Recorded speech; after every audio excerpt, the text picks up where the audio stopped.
2026 O'Fallon City Council Workshop to order. Roll call. Katie? Mayor Hennessy. Present. Councilmember Wexler. Present. Councilmember Roth. He's excused. Councilmember Boyer. Present. Councilmember Thompson. Excused. Oh, no, she'll mark her in attendance when she arrives. No? She's not arriving for the Oh, she's excused then. Councilmember Cascella. Present. Councilmember Kewen. Who?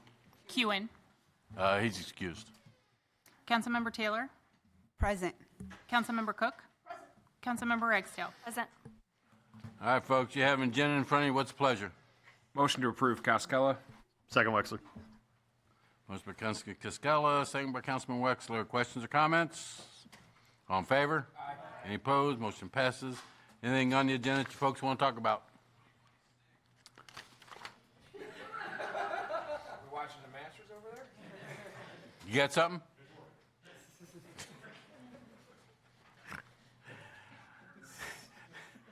Wow. I'd like to have a motion and a second to approve the City Council Workshop meeting minutes of March 12th and the 26th. So move, Cascella. Second, Boyer. Second motion by Cascella, second by Councilman Boyer. Questions? All in favor? Aye. Any opposed? Motion passes. First on the workshop is Shape of the Community 2026 Selection Review.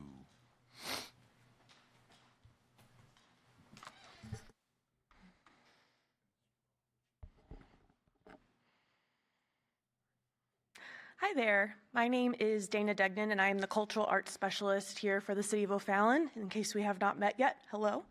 You might see here that I have Dana Haddock listed on the slides. I just got married. I'm in the process of still getting my name switched over, so thank you. Email is still ddegnan@o'fallonmo, but Haddock will be coming soon.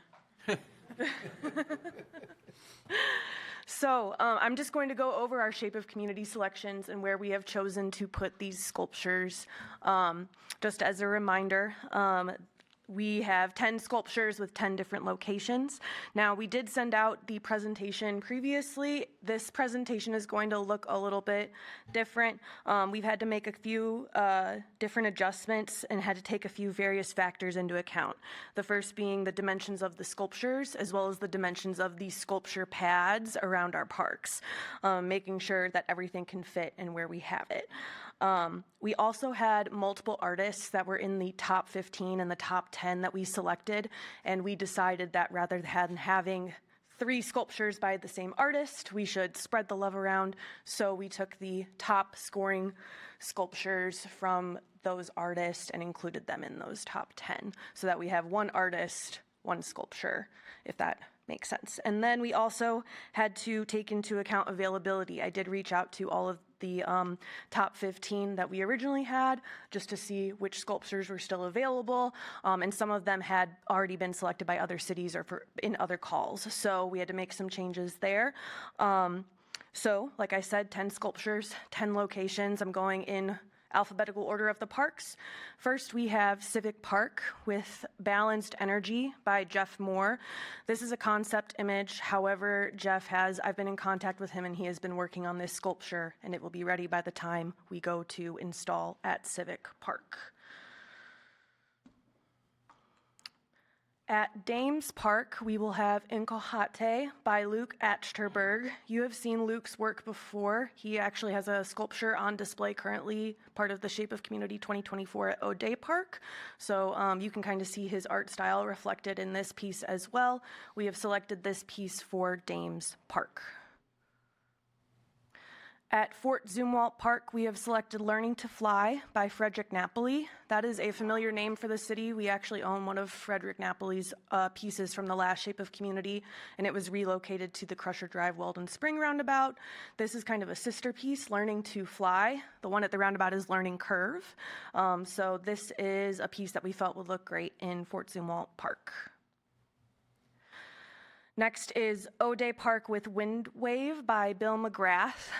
This piece will go in the same in the same place that we had the current sculpture at O'Day. This piece also does move slightly in the wind, so we thought that would be a very cool illusion to have over at O'Day.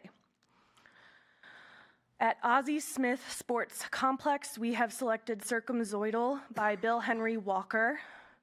And it does come on with that little base there that you see at the bottom of the sculpture. That comes with the sculptures that would go straight into the concrete pad. Sports Park was a unique sculpture that we needed to look for. We were looking for a sculpture that had to fit on the plinth, which is the sculpture pad that we have out at Sports Park. The plinth is about 3 feet, 10 inches tall. And it is 3 feet by 3 feet wide. So we have selected this piece. It does say 4 feet by 4 feet. That's the entire dimensions of the sculpture. The actual piece that is adhered to the plinth will fit within those dimensions. Then at Westhoff Park, we have selected Digitize. The sculpture site at Westhoff Park is right next to the playground, and this is an interactive piece. So this is a piece that is meant to be walked on, meant to be played on. We felt that this would be a great addition to Westhoff Park. At the Renaud Center, that sculpture space is right on the roundabout as you are walking into the main entrance. We have selected the Feather 3 by Kirk Cease. Kirk's pieces were very popular within Shape of Community. This was his top-ranked sculpture that we had.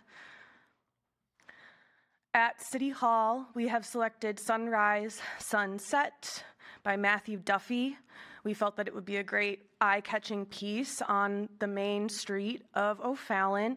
This is also a cool photo opportunity where people can go stand in the middle of the O, and it's very O-like, so we liked that piece here at City Hall. And finally, we have Carshield Field, and we have Rest and Growth. This is another interactive piece where people can actually sit on the sculpture. That is the artist demonstrating that there. It is a 15-foot long sculpture, so really Carshield Field is the best place for that sculpture. And that concludes.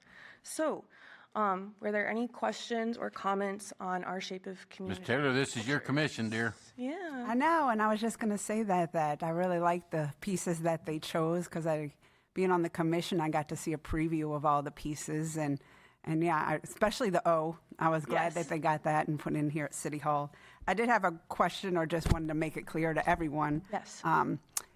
Here it has cost, right? Yes. And we don't pay that, right? We just pay a straight rental fee. We play a loan, so we make a loan agreement, and that is a $4,000 agreement that's paid out over time of the loan of 18 to 22 months. So they get a final payment at payment at installation, and then a final payment at deinstallation.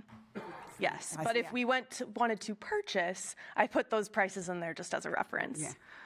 And I do know, I think it was talked about that some of the pieces are cheaper than the rental agreement, I thought, or maybe close to it. We had a few that were pretty close, and we decided that we wanted to have some sculptures that had kind of a more substantial fee so that it kind of just made more sense to have them within Shape of Community. So there was none that was below the rental fee? Because I know it was No, there will be none that are below the rental fee. Okay, because I know it was talked about that if it was, you just might as well purchase it, but so, Yeah. Okay, well, thank you. Thank you. Okay. Mr. Boyer. The rental fee will go against the final price too, right? I would have to look back at the agreement. But if we did want to go forward with like purchasing one of them, we could negotiate that with the artist for sure in the final agreement. And then some of these we would consider. We've got the roundabouts that are coming. Yeah. Is this the pool of people, or even the other ones that you had that didn't make the cut? Yeah, well, Or we have a second call for art out right now, specifically for the 3rd and Main roundabout, and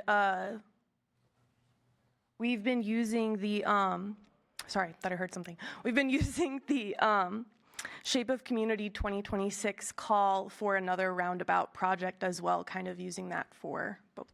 Awesome, thank you. Yeah, thank you. Anybody else? Thank you, Dana. Thank you. Mr. Montgomery, traffic calming presentation.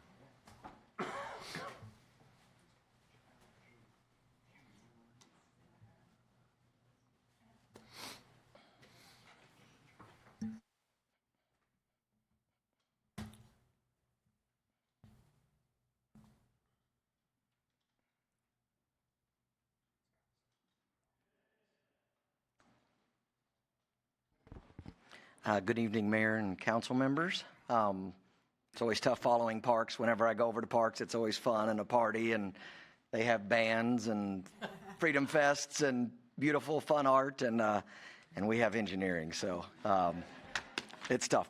I thought I was actually going to go first, so the last time I think we talked about traffic calming, Tony gave a presentation. I think it lasted an hour in 2023, so if I should last an hour, please come drag me away because I've gone insane. So I don't particularly love talking that much. So hopefully this will be a little quicker. So general, it's just an overview on traffic calming. And yeah, we'll kind of step through it. So the background in 2007, a group of a committee was formed, a traffic calming committee, or really the traffic committee.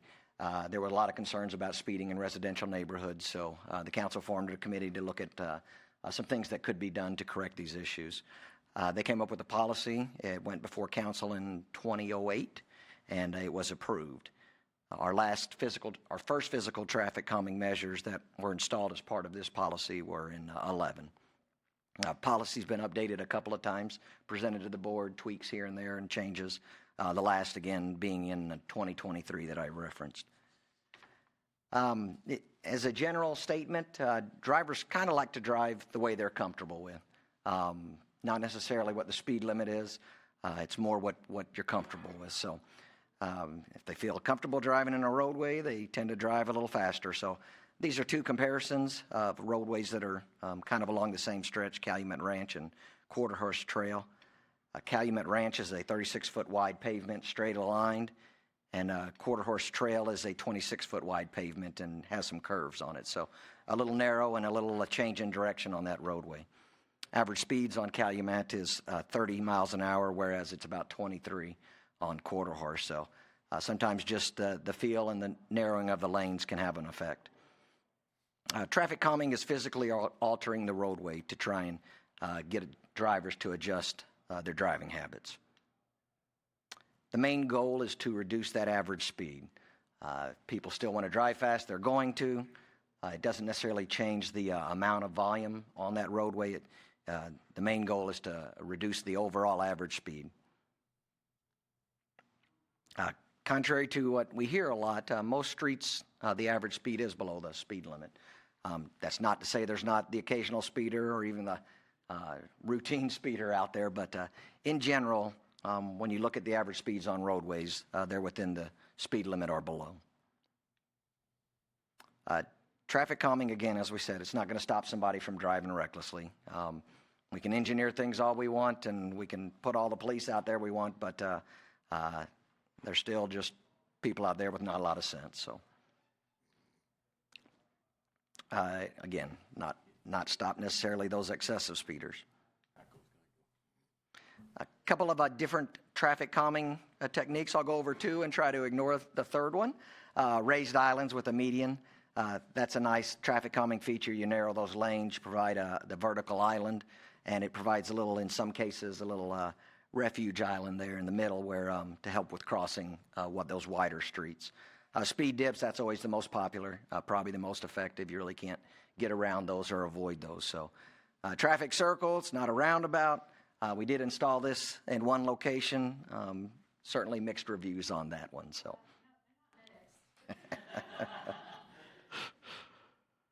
Again, the policy was approved in 08, was revised in 18 and 23. It's covered in Section 19 of the Traffic Management Policy.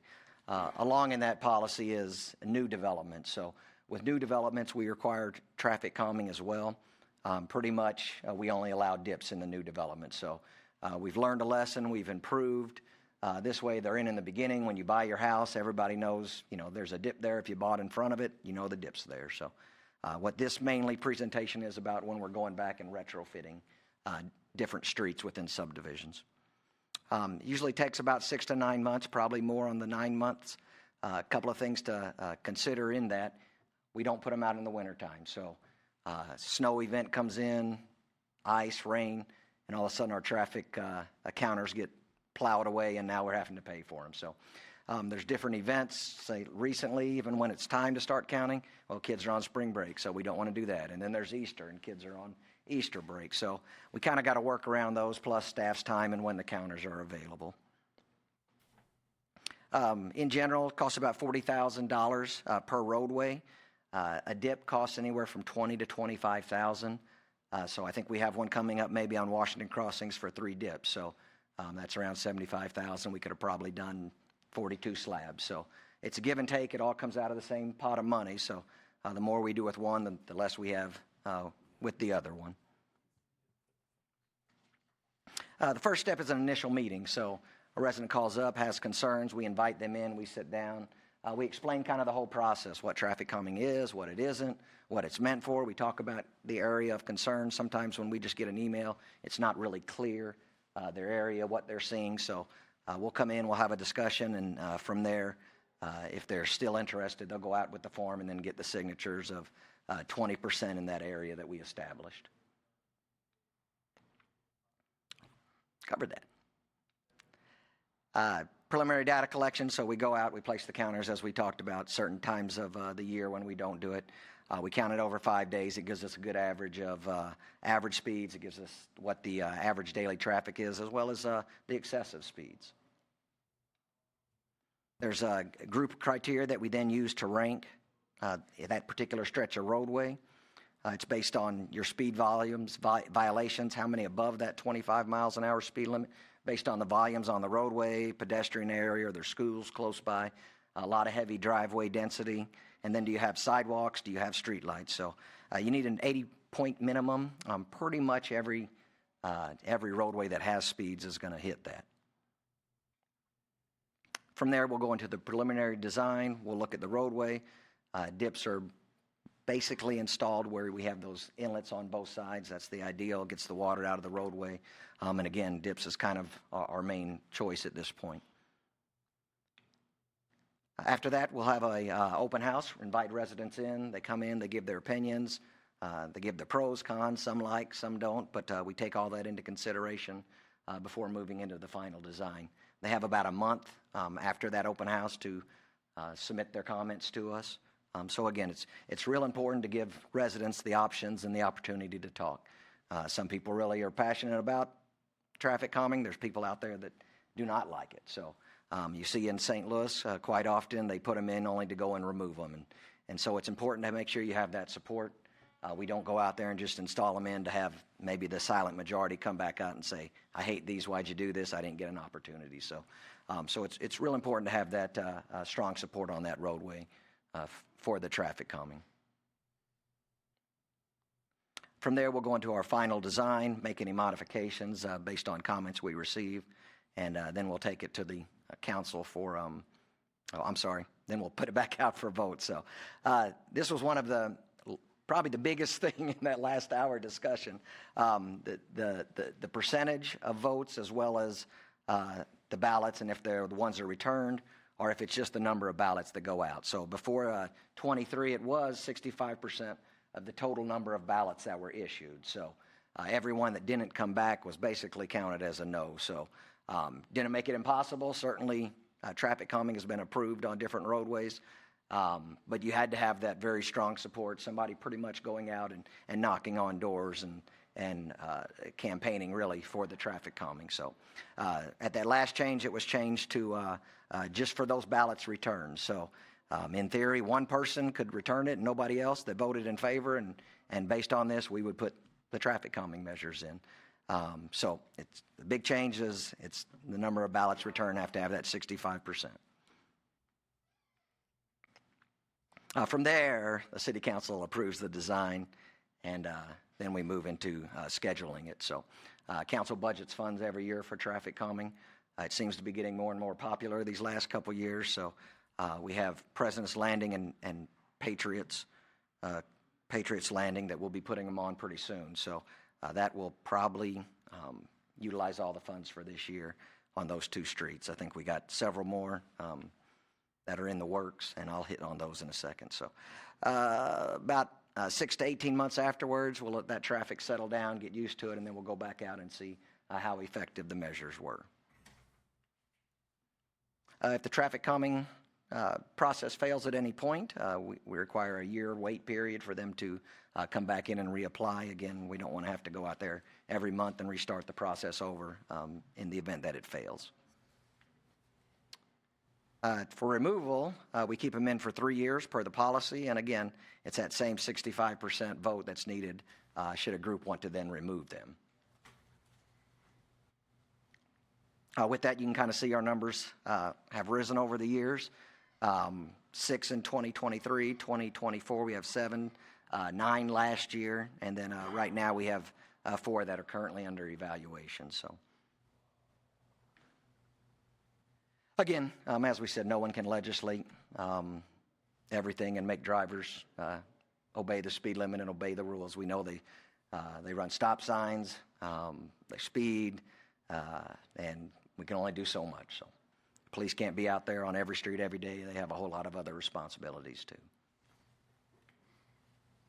It's not perfect. It has its drawbacks. Again, we follow the policy, so we don't pick and choose and tell that person they can't have it and tell this one they can. We have a good policy. It's been in effect, and that's the process we follow. Streets are property of the city of O'Fallon, so we hear that quite often. Hey, this is my street. I should get what I want. But yes, it is your street, but they're also streets used by the city as a whole and your neighbors and your visitors. So it's a hard balance. There's fire, there's rescue that also has to use those streets as well to respond. So the give and take, you're slowing that traffic down. You're also slowing down your emergency services. So you try not to overdo it, have a dip every 100 feet. But at the same time, you try to calm that traffic within acceptable standards. And with that, any questions? Well, you kept that under an hour. Linda. Thank you. So Elaine Drive, in the 3 years that I've been on the council, I have heard nothing but complaints about the not roundabout. People hate it. Is there anything, it's not that they want something taken out, but they would like something changed. Residents that live there have said that they see constantly people on the side street that just turn left anyway and go right over it. So it just doesn't really seem to be doing the purpose that it's supposed to be doing. And what are the options about being able to replace it with something that is effective? If you would allow us to go out there and get some counts and let's see what the data shows on that. We can put up a camera too, and we've done that in the past. In the beginning, when it was first put up without the little auxiliary islands, right, they were just cutting the corner, and that's cut down on that some, but... They're still cutting the corner, but... I don't think there's much. Put some art in the middle. No. But how much is that going to cost the taxpayers? So no. But if you at least go out and look at it, I think that would at least appease the residents to know that we're at least looking at it, because I've just heard nothing but complaints about that particular circle. Yes, ma'am. Thank you. Anybody else? Mr. Cascella. Thank you, Mayor. Excellent presentation, Wade. I got a question about the general area. On one of your slides, it says the ballot is sent to the general area. Is it sent to the same homes I know we have to have a certain number of signatures collected to even initiate the evaluation. Is it the same group of people that it is then sent back to, or is that area widened for other residents that may have not wanted it? I just want to know if we're targeting the same area to initiate it and then to approve that final design. Yes, sir. Good question. So it's a 300-foot kind of stretch, if you will, off of the main roadway that they're asking. So wherever you go within 300 feet of that side legs, side roadways as well. That's kind of the general area as defined by the policy. So, and then it takes 20% of that general area to fill out the petition. So 100 homes, it would take 20 to fill out the petition to then go into the next portion. So, and we send it, should be sent to the same people in the general area for the petition, and then same people in the general area for voting. Thank you. Amanda? You said after the calming dips are installed and everything, that you go back out, I don't remember how long after, and assess it and see do you see a significant change when you do go back out? Do you actually reassess the speed and everything? Yes, ma'am. We usually see about a 2 to 3% drop in the average speed. So, and usually quite a significant drops in that excessive speeders. You know, that 50 miles an hour and 60 miles an hour. They really drop off. So. Yeah, that's good. And then I think I might have asked this before. I'm trying to remember why the dips over the bumps. Basically, emergency services. So they will very strongly object to the bumps. So, but they haven't objected to the dips. So that's kind of where we landed. Yeah, in the beginning we would go and present to them, first couple years, and at this point we send them the plans. They don't object. So we pretty much stick with the dips. Also the snowplows. Yeah. Gotcha. Yeah, that was just, I thought I asked it before, I didn't remember. But my last thing is the 65% return. I mean, that's the one thing I was wanting to change. I think it should be just a majority of the ballots that are returned. Was there, or anyone remember why it was this 65% threshold? Probably a couple.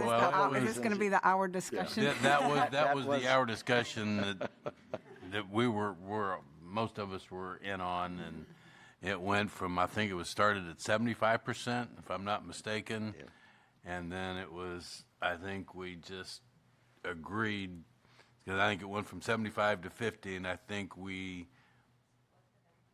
agreed to say, okay, make it 65%.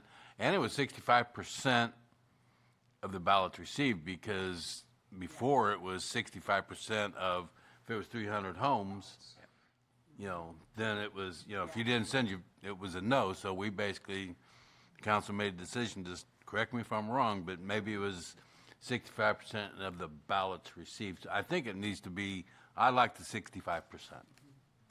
Yeah, I remember that it was before it was all the ballots and they counted them as no when they didn't receive. But yeah, I mean, that's one thing.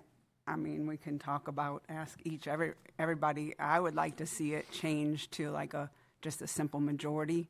I mean, this is for safety, and we do see this, you know, making a difference. I know in my ward, and even in some of the others that have contacted me, they talked about, you know, dogs getting hit and killed, or even, you know, kids getting off the school bus. So this is, and I think this was Councilmember Cascella brought it up. I mean, it's a real safety concern, and we go through all these hoops, you know, already. So I would just like to see a simple majority at that stage. Did it? If anybody else wanted to chime in. Yeah. Hold on. Mr. Boyer. Do we know how, so like last year there was 9. How many of those got approved and how many of those didn't? Or was it 9 that we did, and how many came in? Yeah, so great question. So in 2025, we had 9. 6 met the qualifications. 2 are getting installed. That's the Washington Crossings and President's Landing. The one voted down was Preston Woods. I think it was a 9-6 vote, maybe. It was pretty close. 3 are moving into the citizens' vote. So we had the open house on those, Bentley Park, Calumet Ranch, and Elaine, and they'll be moving into the design. So I think the voting just ended this week. So. And then all the votes, those are paper, or can people email them in? They can email them in, paper, mail them. Yeah, a lot of different options. Yes, sir. Good question. Mr. Cascella? Thank you, Mayor. My concern wasn't so much with how many votes it takes to approve a final design. It was the workflow that we do the study and then decide that, yes, traffic calming here is warranted, for the safety of children and residents alike that live there. And then we throw it back out there for a vote of any number. I think if you had maybe we make the stipulation for doing the evaluation higher threshold than the 20%, rather than this. I don't like that the city would say, yes, you have a speeding problem on this road and some sort of traffic calming is needed, and then have them vote on it again, and then we just deny it based on we didn't get 65% back, but we've, as a governing body, said, yeah, some sort of traffic calming is needed here. We throw it back to them, and then we don't do it. I don't think that looks great. Go ahead, Amanda. I was just, so what would you like to see changed? Like just no vote at all? We just, if it says it's needed, it's approved?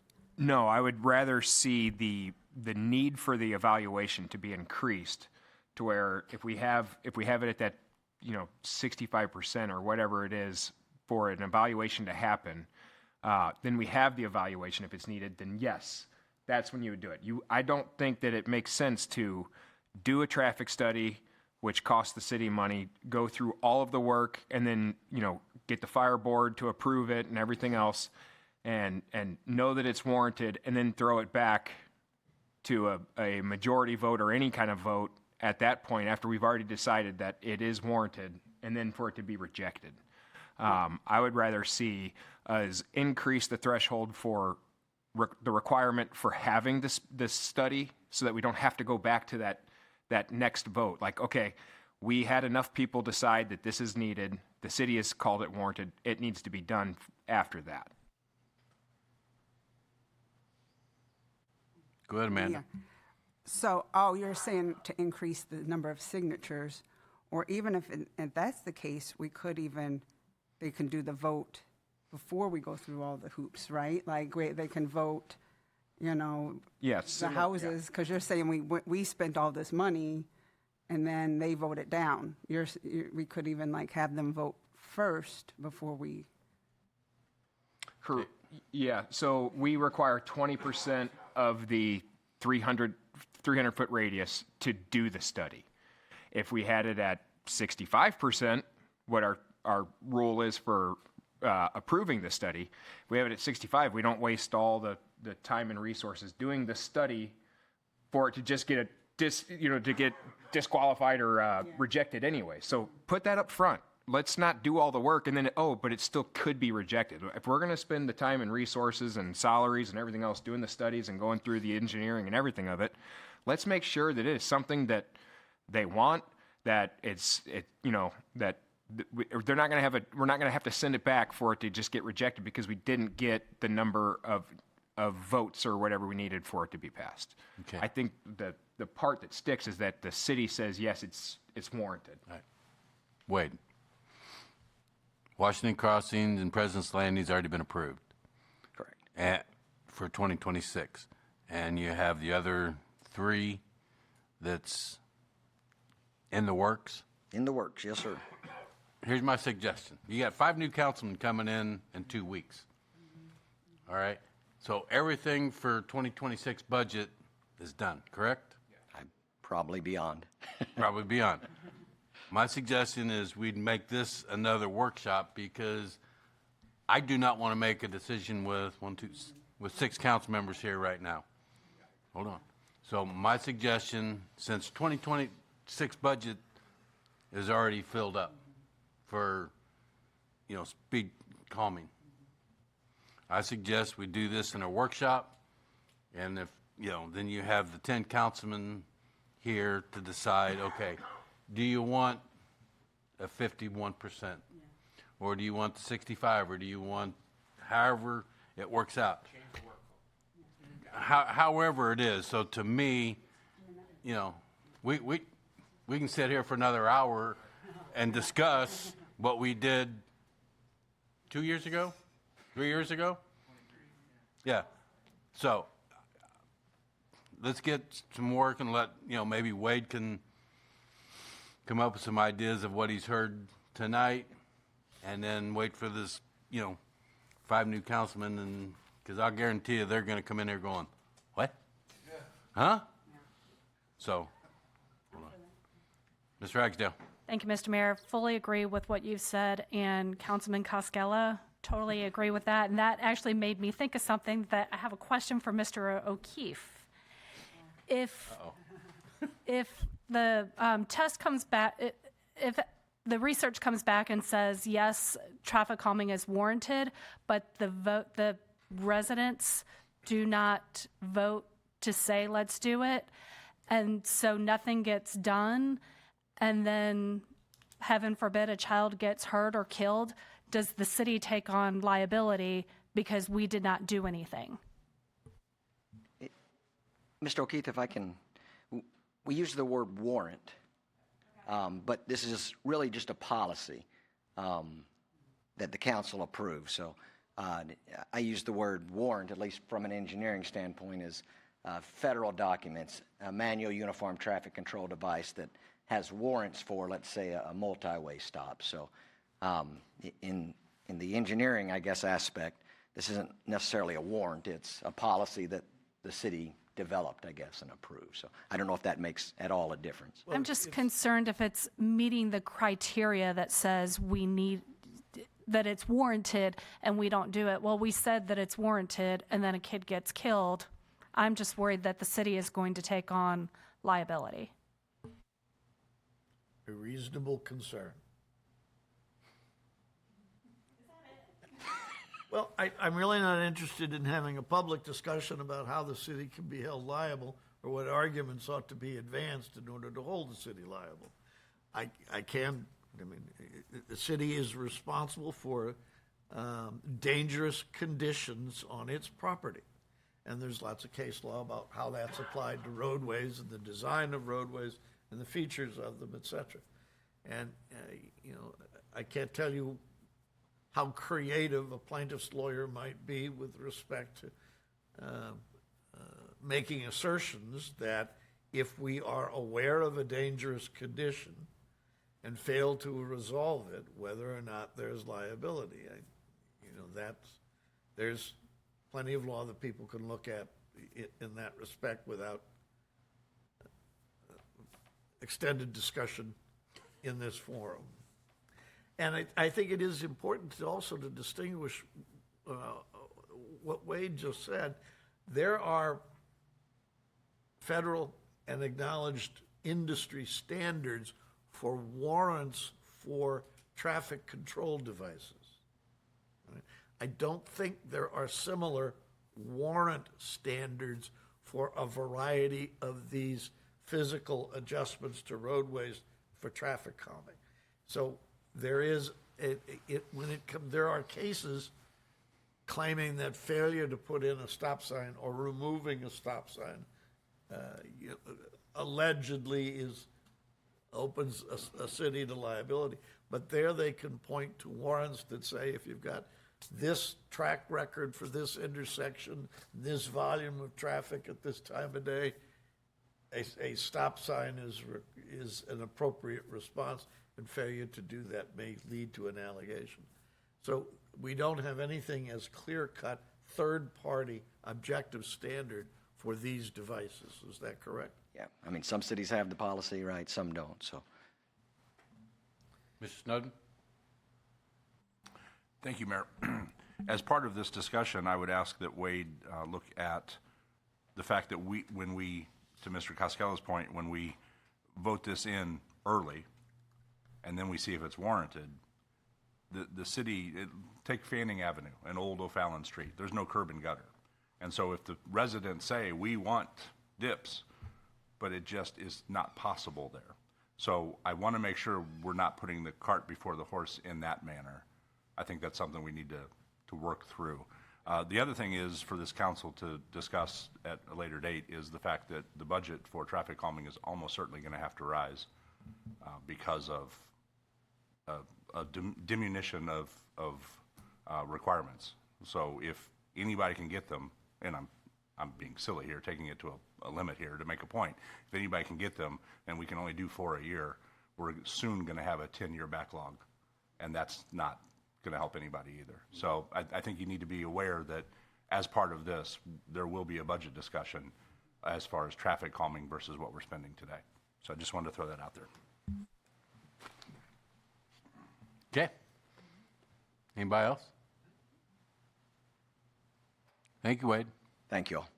And we'll get this workshop again at a future date, and we'll go from there. Any other items of consideration?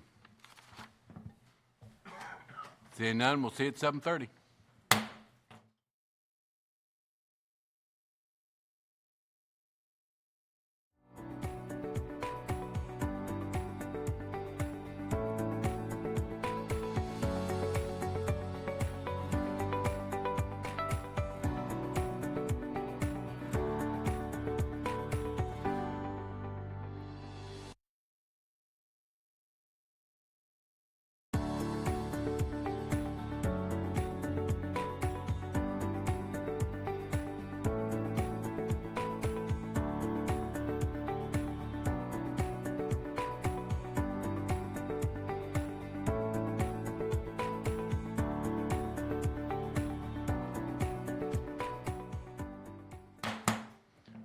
We'll call the April 9th, 2026 O'Fallon City Council meeting to order. Roll call, Bess. Mayor Hennessy. Present. Councilmember Wexler. Present. Councilmember Roth. He's excused. Councilmember Boyer. Present. Councilmember Thompson. Present. Councilmember Cascella. President. Councilmember Kewen. Present. Councilmember Taylor. Present. Councilmember Cook. Present. Councilmember Ragsdale. Present. Family, would please stand if able for the invocation by Police Chaplain Brandon Kiesling, Associate Pastor of First Baptist Church of O'Fallon, followed by the Pledge of Allegiance led by Councilmember Taylor. Thank you, Mr. Mayor. Just want you to, hopefully you had a chance to get out and enjoy the weather today. What a blessed opportunity to get out there, and just reminds us how blessed we are. I just want you to know that those blessings come from the Lord. James 1 says, do not be deceived. Every good and perfect gift comes from above. And so let's thank God for those gifts that we have tonight. Join me in prayer. Father, we thank you so much for the good and perfect gifts you give us every single day, every breath that we have to breathe, every opportunity that we have before us. Lord, it is truly a gift to live on this earth and to be productive citizens. And Lord, I just ask that tonight we would be mindful of your goodness to us, and that we would be diligent to serve this city well, and to continue to look to you for all things. We love you. In Jesus' name we pray. Amen. Amen. Pledge allegiance to the flag of the United States of America and to the republic for which it stands, one nation, under God, indivisible, with liberty and justice for all.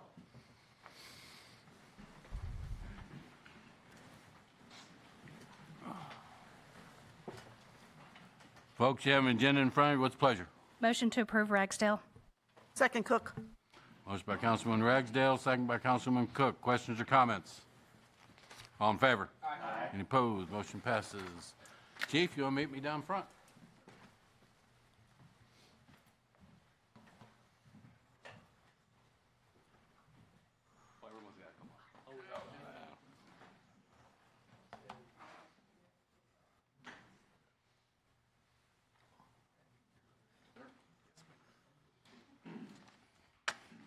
Good evening, Mayor, City Council. It is my pleasure to introduce Jesse Ambirowitz, a dedicated educator, coach, and now a rising professional in law enforcement.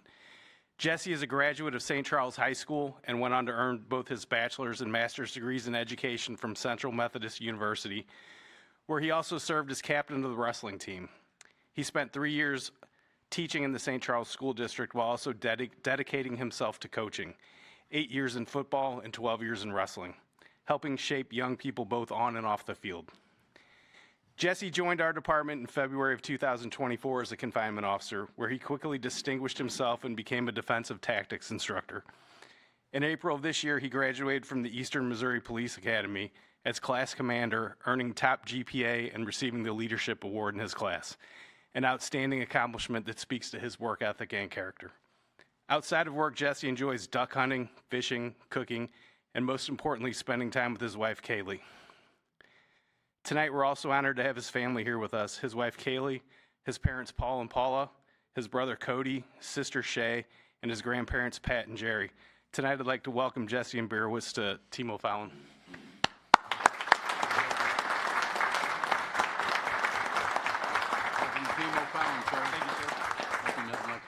dance. I've always told these police officers after they get this, they have to do a song or dance. So you're up, brother. Well, hello, I'm Jesse Amberwitz for the train. Yes, sir.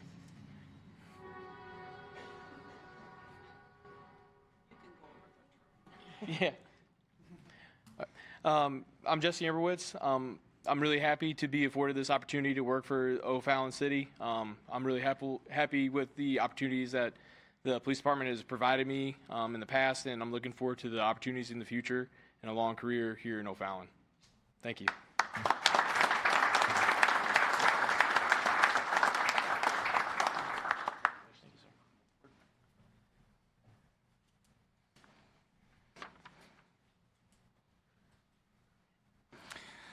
Tonight is also my pleasure to introduce another Team O'Fallon member, Caroline Hecker, who's joining our department as our new public information officer.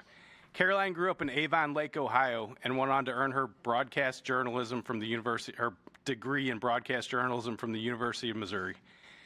She brings with her 12 years of experience in television news, including the last 6 years at Channel 4, where she built strong relationships throughout the media, the community, and with the O'Fallon Police Department.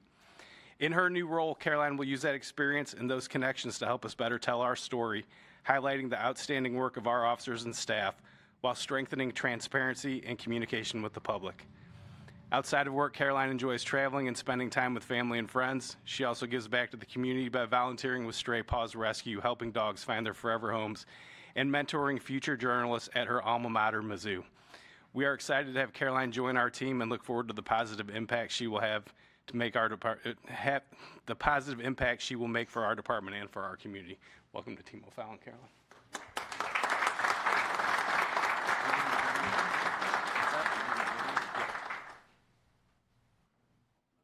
You're not getting away that easy. I believe we do have a video.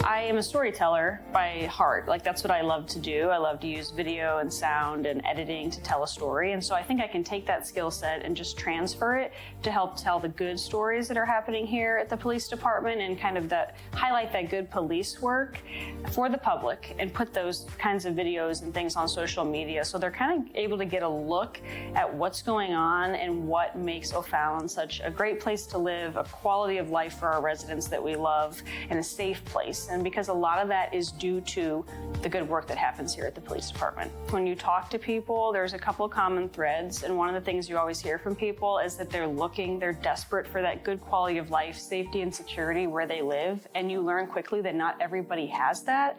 And so when you're blessed to live in a place like O'Fallon, where we have a great quality of life and we have safety and security of our homes, of our families, of our friends, you learn to appreciate that. And so if I can highlight that for people and give them a better understanding and appreciation for why we are so lucky to live in a community like this, that's what I'm hoping I can use that skill set of shooting and editing to do. I've done a lot of work with the O'Fallon Police Department in my role as a reporter at Channel 4 over the last 5 or 6 years. I first got to know some of the command staff out at the Police Academy when I was doing a series out there about what recruits go through. And so over the years, I've done a variety of stories highlighting some of the good things happening out here at the department, whether it's the drone program, whether it's using body camera video of officers using de-escalation tactics or CIT training to help people who might be suffering a crisis. I think highlighting those things you don't know about in the general public unless you're shown them. So that's always been my goal. I'm coming in as a civilian, which I think is a fresh perspective coupled with my time in television news. I think will add kind of a different voice at the table. So I'm excited for that. I think I have knowledge and insight, especially from the media side of things, that maybe will bring up points points that people haven't thought about that could at least be a topic of conversation around the table. So I think I'll be beneficial to the department in that way. But I also have a lot to learn about not only public information officers and that role, but just police work in general. So I'm really looking to embed myself once I get here, whether that's riding along with some of the road patrol or sitting in on some of these meetings, so I can truly get an understanding of the agency, how it works, and I think that'll better enable me to do the job. I'm excited. I'm nervous. I think that's normal for anybody when you're starting a new job. I've gone from 12 years in television to coming to a police department, which is a little bit foreign to me. But like I said, I think the skills will transfer. I think the knowledge will transfer. And I'm a high performer and a hard worker, and I think I do whatever I'm doing really well. So once I get my feet under me, I think I'll be just fine.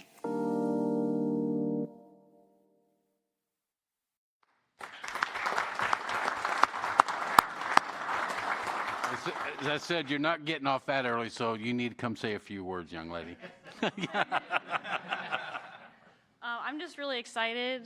This is my first week, so tomorrow's kind of my final day of this week, and it's been really good. I already have ideas for videos that we're going to put on social media to highlight some good things that are already happening in my time just being here. And like I said, it's 12 years as a reporter. I talk to countless people that come from all over the place, and the common thread you always hear from people is just wanting to feel safe where they live. And when you go into these neighborhoods that don't have that, you realize how lucky you are when you do. And so I really want people to be able to see why that is. And a huge piece of why we have such a great quality of life here is the work that goes on at the police department. So if I can highlight that for people and pull the curtain back a little bit, that's what I'm aiming to do. So thank you.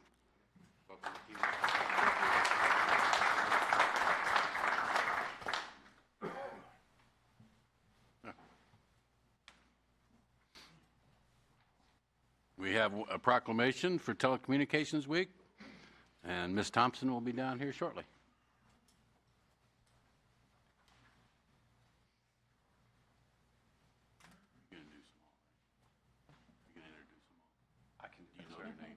I think so. No, just go ahead and do the proclamation first. Okay. So I have the honor of reading this year's proclamation to you all, and I just want to start by saying thank you. I know that many of you talk to people on probably one of the worst days of their lives when they call in, and I'm sure that your voice and your communication with them is soothing to them when they need it most. So with that, the proclamation reads, whereas public safety telecommunicators, also known as emergency communications officers, are the first and most critical point of contact for individuals in emergency situations, providing calm, decisive, and life-saving assistance. And whereas these highly trained professionals serve as a vital link between the public and emergency responders, including law enforcement, fire services, and emergency medical personnel. And whereas public safety telecommunicators demonstrate extraordinary dedication, professionalism, and composure while handling high-stress situations, often making split-second decisions that directly impact the safety and well-being of our community. And whereas their work often goes unseen by the public, yet their contributions are essential to the effectiveness and efficiency of emergency response systems. And whereas National Public Safety Telecommunicators Week is observed annually during the second full week of April to honor the commitment and service of these individuals. Now, therefore, Bill Hennessy, Mayor and the City Council of the City of O'Fallon, of the great city of O'Fallon, Missouri, do hereby proclaim the week of April 12th to the 18th, 2026, National Public Safety Telecommunicators Week in the City of O'Fallon and encourage all residents to recognize and express their appreciation for the invaluable service provided by our public safety telecommunicators. In witness, oh, yep, no, okay, so, thank you.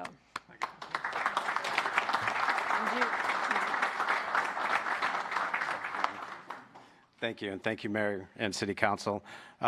First, for the introductions, to show I can remember this.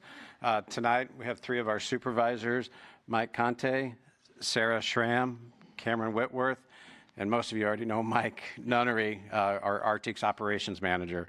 On behalf of not only our emergency communications officers, but emergency communications officers across the nation, I truly want to thank you. It's always a great honor when government bodies, city councils recognize the dedication of these men and women who are truly the heroes behind the headsets. They are first responders.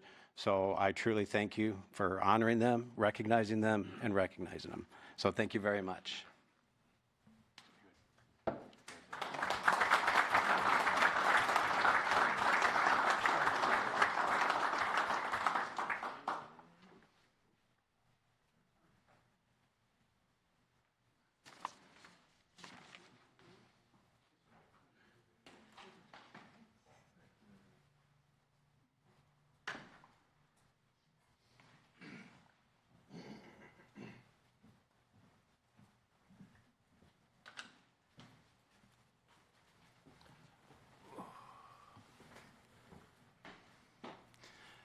Next, I'd like to have a motion to ratify my appointment of John Trummel to serve on the Parks and Recreation Advisory Board as a board member, Ward 3, filling the remainder of an unexpired term until April of 2027. Motion, Cascella. Second, Wexler. Motion by Councilman Cascella, second by Councilman Wexler. Questions or comments? All in favor? Aye. Any opposed? Motion passes. Brings us to citizens' comments. As a reminder, you have 3 minutes. Mr. Dienoff.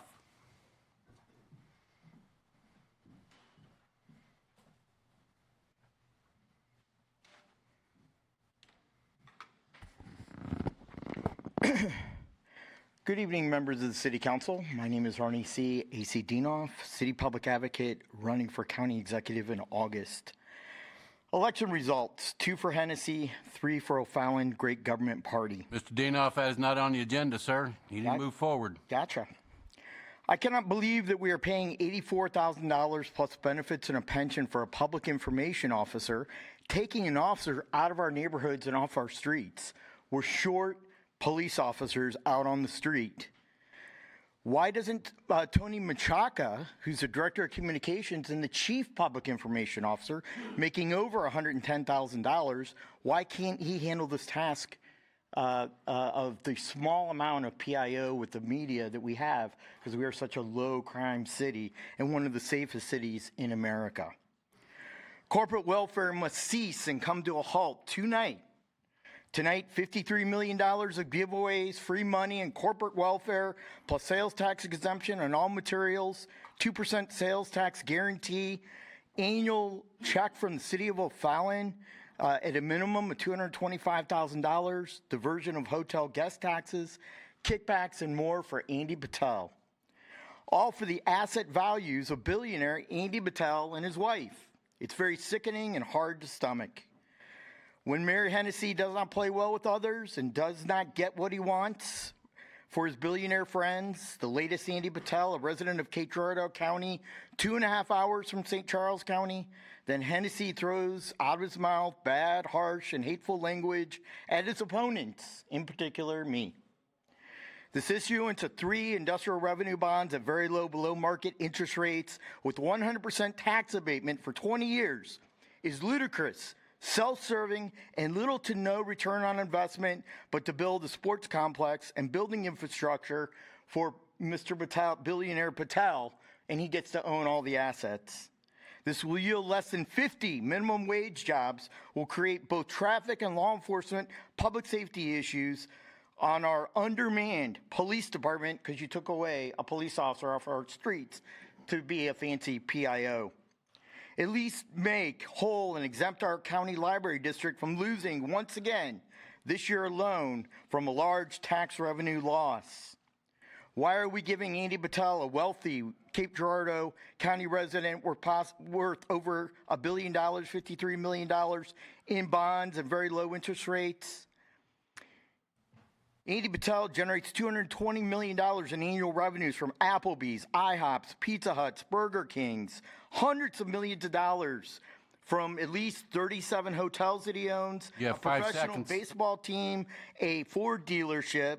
I asked that this council and Dogwood Social Dinoff, Restaurants. Mr. I asked that you Dinoff, vote Mr. no on all Dinoff, these your time's up, giveaways. sir. Thank you. Hey, Chief, can you answer me a question? Did we take a police officer off the streets to hire the PIO? Actually, you took one out of the office and put him back on the street. That's correct, sir. We took the prior PIO, who was a sergeant, and moved him back onto the streets. So we added a person back on the street. Yes. We didn't take one out, we added one on the street. We put another sergeant back on the street. Wow, that's amazing.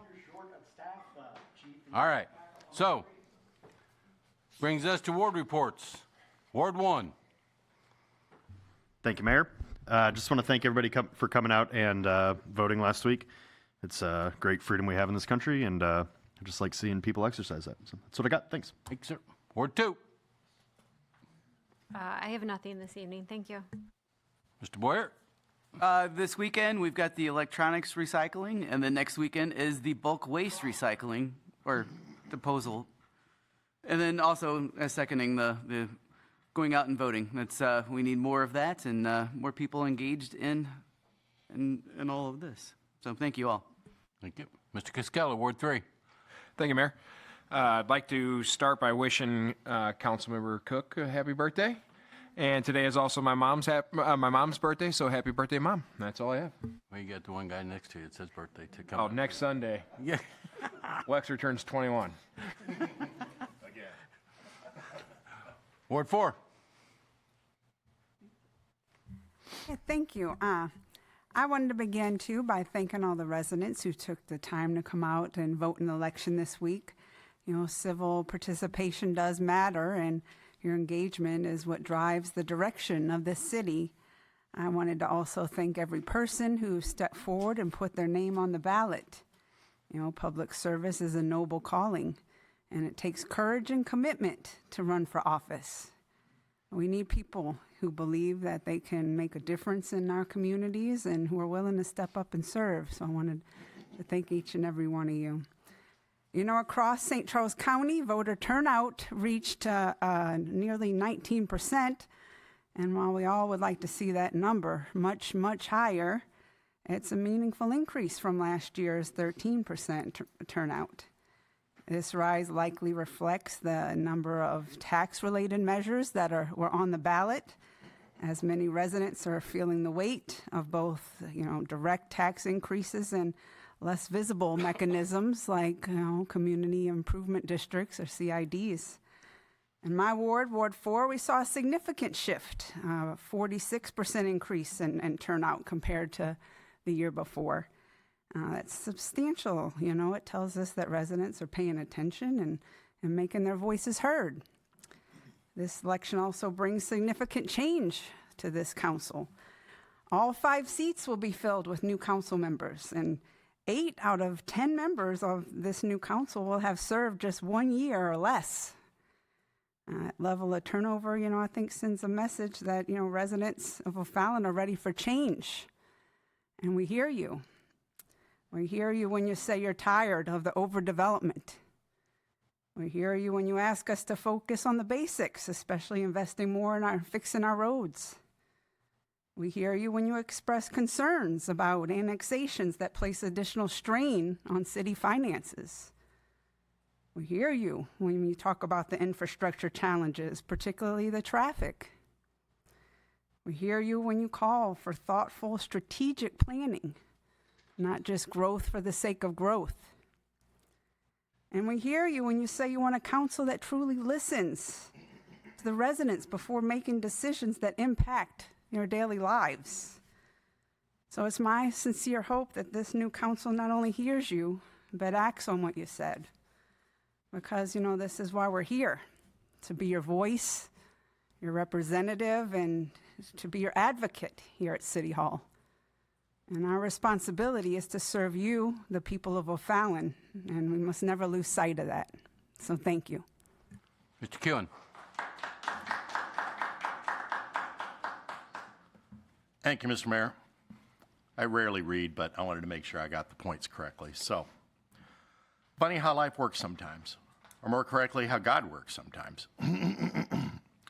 I prayed from the moment I got an opponent this year, just as I have every year, for God to guide me in his conclusion of this race. If I was meant to remain, I would win, and if I was meant to do something else, I'd lose. To be honest, when the results came in, my initial reaction was, well, why'd you let this get so ugly? Could not I have been stepped out in a more friendly and civil race just as well? I've been reminding myself God always answers our prayers, just not always in the way we want to hear it. Then today, 2 days after the election, I got a phone call from my boss. A promotion I had been hoping for in about 5 years, I got today. This promotion begins on May 1st. It will require more travel. It will require more of my attention. So, though I've enjoyed my time up here at City Hall, it appears that God has another plan for me. I got my answer. As to the ugliness, a good friend told me, maybe that lesson isn't for you. Maybe that lesson's for someone else. Maybe it's even for those who participated in making it ugly. And whether it is or not, I'll continue to trust God has indeed answered my prayer. God is good all the time. Thank you. Ward 5. Thank you, Mayor. Well, congratulations, Jeff. I'm glad that you've got your promotion. That's wonderful timing. I like to hear that. I'm going to expand a little bit on what Mr. Boyer said. We do have, it's time to clean out your house. You've been in the house all winter long, so it's spring cleaning time. So this Saturday, the recycling event that you mentioned, it's at Carshield Field from 8 to 12, so you can show up there. And then the following weekend at the transfer station is the bulk waste. So clean out your garage, all that kind of good stuff. And that is from 7 to 3. And then we have a donation opportunity going on here at City Hall and the Renault Center for our furry friends. The city is collecting beds, dog food, crates, leashes, cleaning supplies, and it's going to be donated to our local rescue groups for the animals. And then leading up to that will be May 2nd, we have our Whiskers and Wags out at Civic Park again. So and that's always a great turnout. So if you have anything sitting around the house that you can donate, please do. Again, you can donate it here at City Hall, at the Renault Center, and then come out and support these rescue places at Civic Park. I'm sure they'll take donations there also. And if you got room in your house for another furry friend, please consider adopting on May 2nd. Thank you. Ms. Ragsdale. Thank you. Just as a reminder for anybody out there that might be in Cobblestone Crossings, we have an HOA here at City Hall next Tuesday at 6 o'clock. And aside from that, just wishing my counterpart, Debbie, a very happy birthday. Thank you. Mr. Snowden. Thank you, Mayor. I'd like to take a moment to acknowledge the contributions of several staff members who are reaching milestone anniversaries this month. Police Officer Samantha Hillier has been with us for 5 years. Police Officer Adam McClinning has been a part of Team O'Fallon for 10 years. Our own Assistant City Administrator, Lenore Tozer-Aldez, has been a vital and frankly amazing part of our team for 15 years now. And last but certainly not least, HR journalist Kelly Davis has served our city for 25 years. So I want to thank all 4 of these individuals for being such an integral part of Team O'Fallon for all these years. And then lastly, I would also like to wish happy birthday to both council members Cook and Wexler, and that's all I have for tonight, sir. Thanks, sir. Brings to old business, brings to Bill 7848. Motion for second reading by title only. Cook. Motion by Councilwoman Cook, second. Ragsdale. We'll give it to Ms. Ragsdale. All in favor? Aye. Any opposed? Mr. O'Keefe. Bill number 7848, Bill number 7848, second reading and consideration for adoption. An ordinance authorizing the city of O'Fallon, Missouri to issue its taxable industrial revenue bonds, O'Fallon Playfield Commons LLC project, Series 2026, in a principal amount not to exceed $24 million for the purpose of providing funds to pay the costs of acquiring, constructing, and improving a facility for an industrial development project in the city, approving a plan for the project, approving an omnibus amendment related to the project, and authorizing the city to enter into certain agreements and take certain other actions in connection with the issuance of the bonds. Thank you. Motion for final passage. Cook. Motion by Councilwoman Cook, second. Ragsdale. Second by Councilwoman Ragsdale. Questions or comments? Ms. Ragsdale. Thank you. I just want to be clear with the issuance of these bonds, there is no cost to the city on this. Is that correct? Do we need to have somebody explain that? Patrick? Councilwoman, that is correct. We have asked a representative from Gilmore Bell, Nick Weaver, to be here tonight to just go over that particular issue because I know that's been a question. Thank you. I know a lot of my residents are concerned about it, so I just want to make sure that we're very clear that it is no cost to our taxpayers. Hello, my name is Nick Weaver. Hold I on. work for Gilmore and Bell as an Hold on. associate attorney. Hold on. I'll wait. I don't know how many times we've had 3 trains go by. Must be out of them by now. All right, go ahead. Sorry, my name is Nick Weaver with Gilmore and Bell. I'm an associate attorney. I work very closely with Mark Grimm, who I know I've spoken to this council on multiple occasions. Gilmore and Bell has done these Chapter 100 transactions, these industrial revenue bonds, very similar transactions in municipalities across the state of Missouri for many, many years, including with the city of O'Fallon on multiple occasions. And not on a single occasion has a municipality ever incurred a single dollar of liability for these types of bonds. So I can assure you and that your residents that the city will be under no liability whatsoever. This is merely a paper transaction using the method of bonds to give real property tax abatement to the company here. Are there any other questions? Thank you very much. Council, can I ask for some clarification? There is also no money expended by the city or conveyed to the company, is there? Correct. The city is not paying a single dollar for this transaction. In fact, all of the legal costs and everything for the city is being paid by the company. $24 million. They're not giving $24 million to anybody, are they? No, sir. This is merely a paper transaction. Are there any millions of dollars leaving the city's coffers and going elsewhere? No, sir. Not a single dollar. Thank you. Ms. Taylor? Yeah, I agree.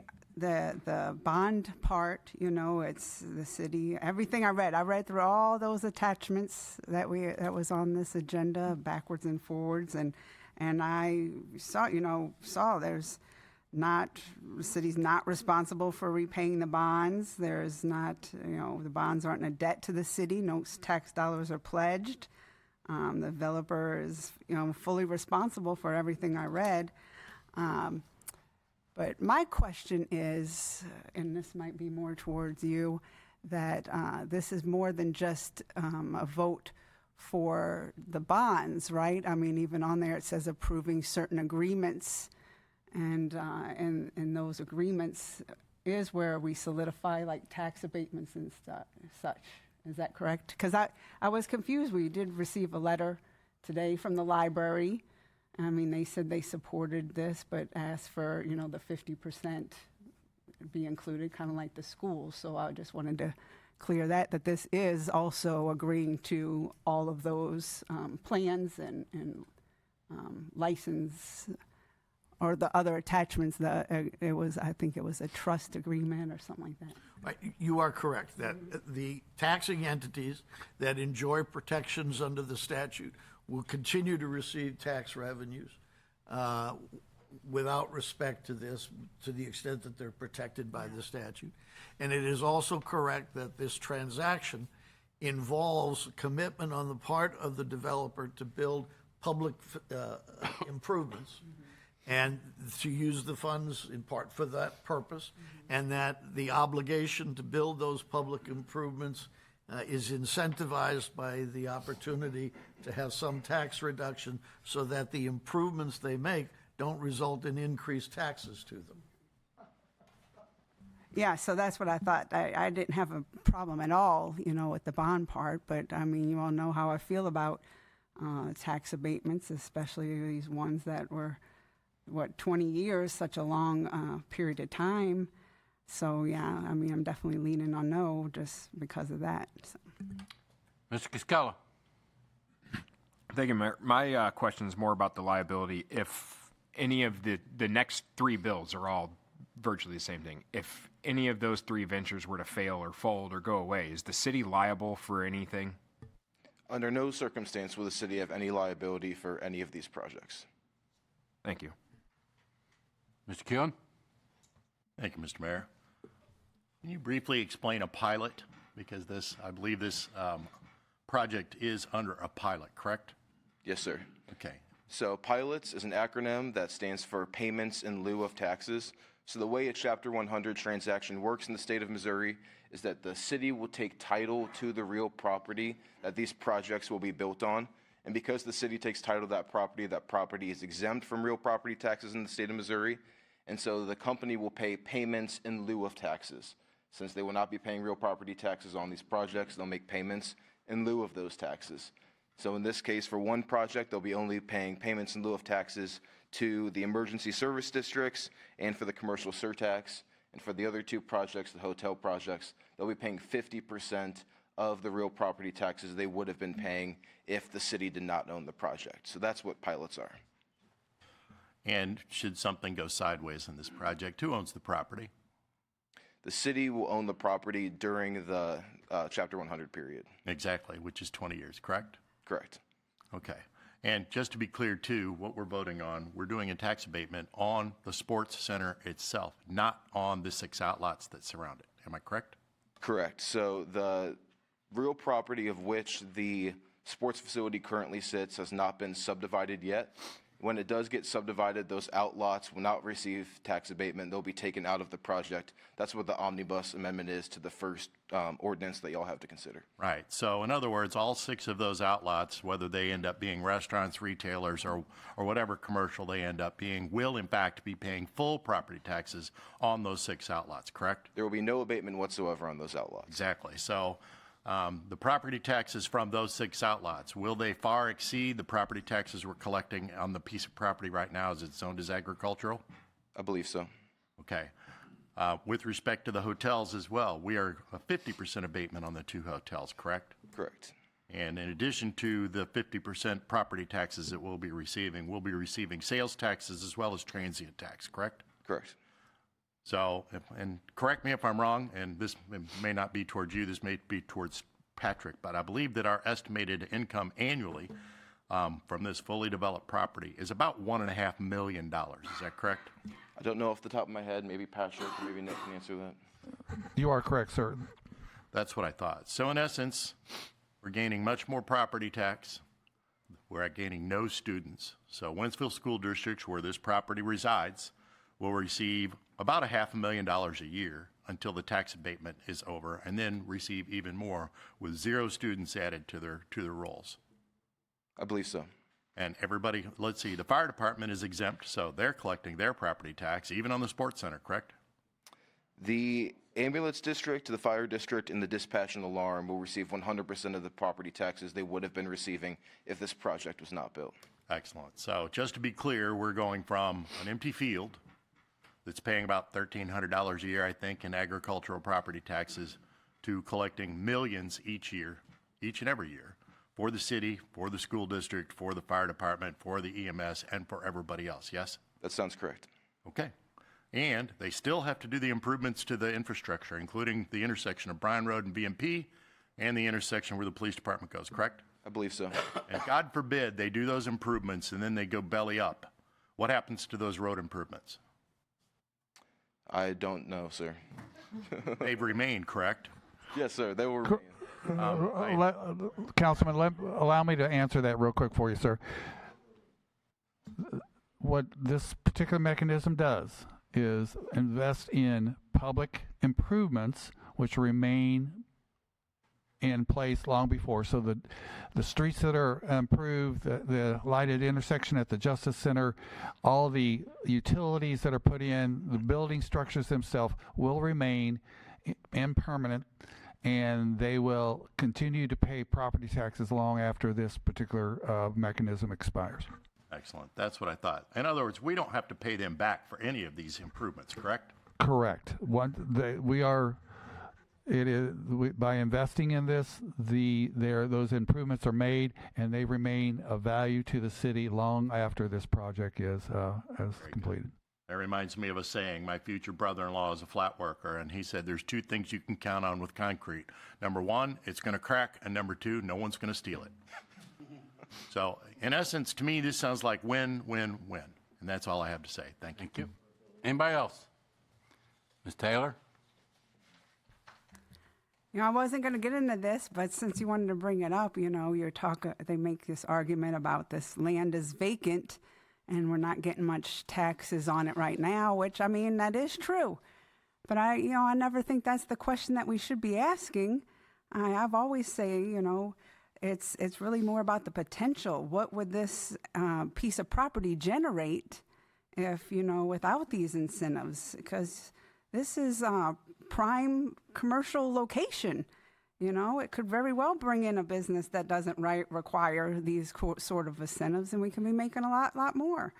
So, you know, in my mind, it isn't about what's generating now, but the potential of what it could generate. Also, you know, wanted to talk about, actually, it reminded me when he talked about the payments and that verbiage in the agreements, that I did, you know, see that emergency service is 100% protected, our EMS, ambulance, and all of that. We're also told that schools will receive 50%, right? However, in all the attachments and agreements, I didn't really see that what we were given, that it actually, I found the 100%, but I couldn't really find that the schools were going to receive 50% of the revenue. So is that correct assessment that they will be receiving, the schools will be receiving 50% of the revenue on that? The school district will be receiving the same proportion as all of the other districts. So for the O'Fallon Playfield Commons project, it'll be 100% abatement, but for the two hotels, it will be 50%. And it will be a 50.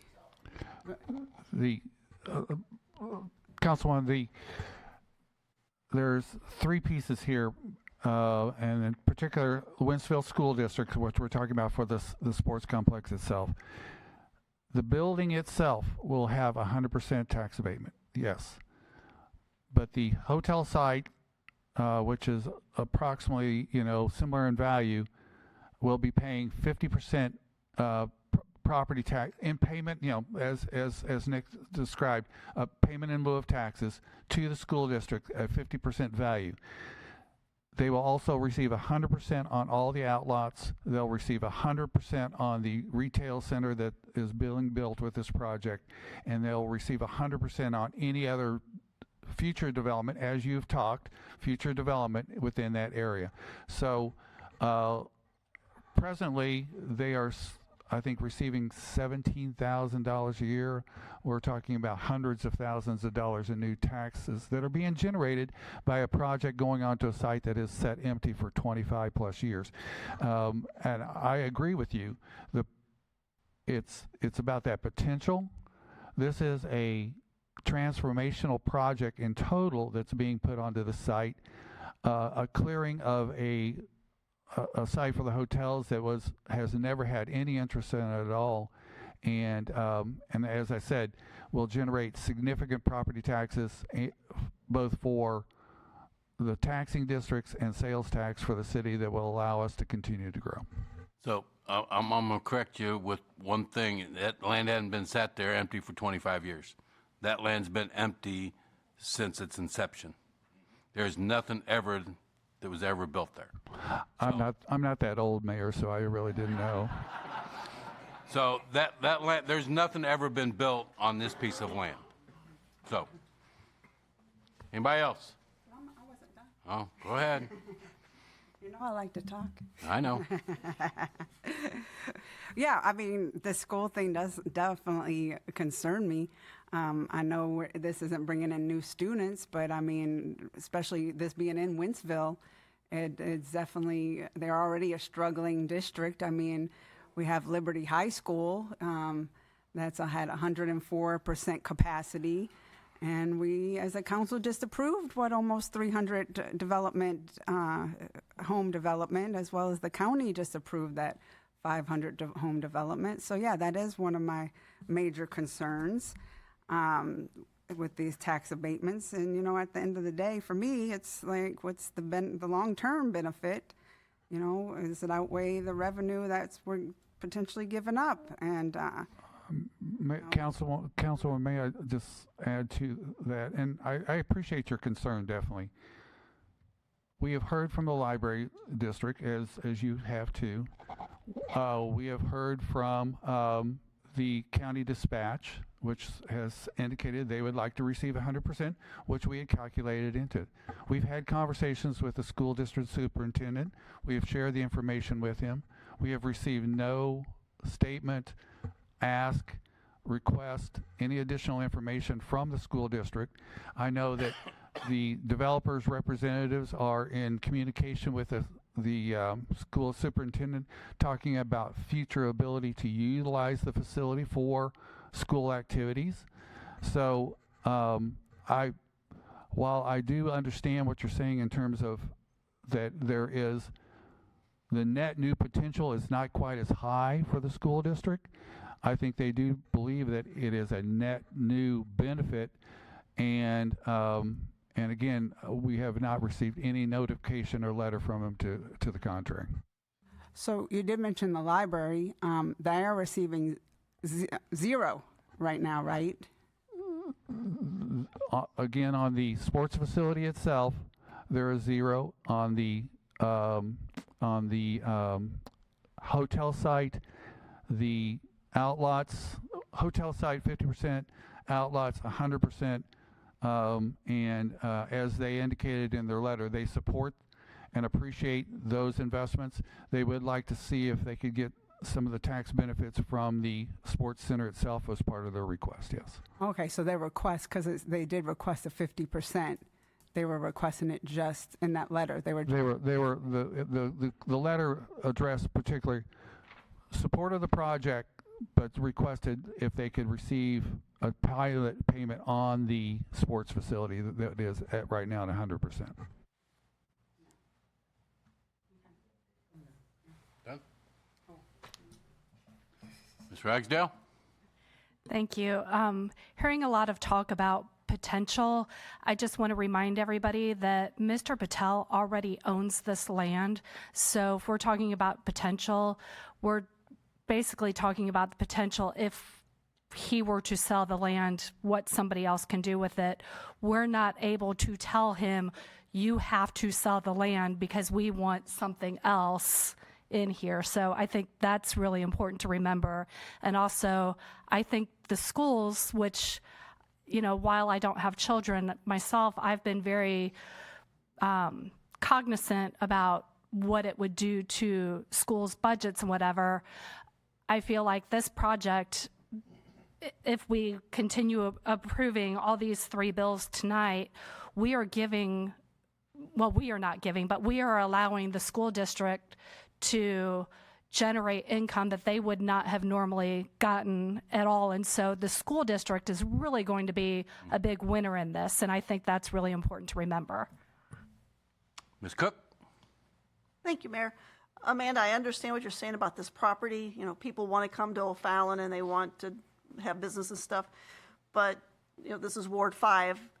Over the years that I've been on city council, the only thing that comes forward is apartments. That's the only thing that's been wanting to build on that. And we have fought it and fought it and fought it. So when this opportunity came to generate so much money for the city and for the youth and for the schools and have hotels, I've been trying to get hotels on this end of town for years. This is the perfect setup for the city. And again, it's not apartments. This is going to do something that will benefit the city 100%. So, you know, I know we're always looking at the land going, well, it could be something else. It could be something else. No, this is a perfect fit for this. So thank you. Okay. Anybody else? You have something else, Mr. Kuhn? Yes, I do. Go ahead. I don't have much else because the council members from Ward 4 basically said. Ward 5.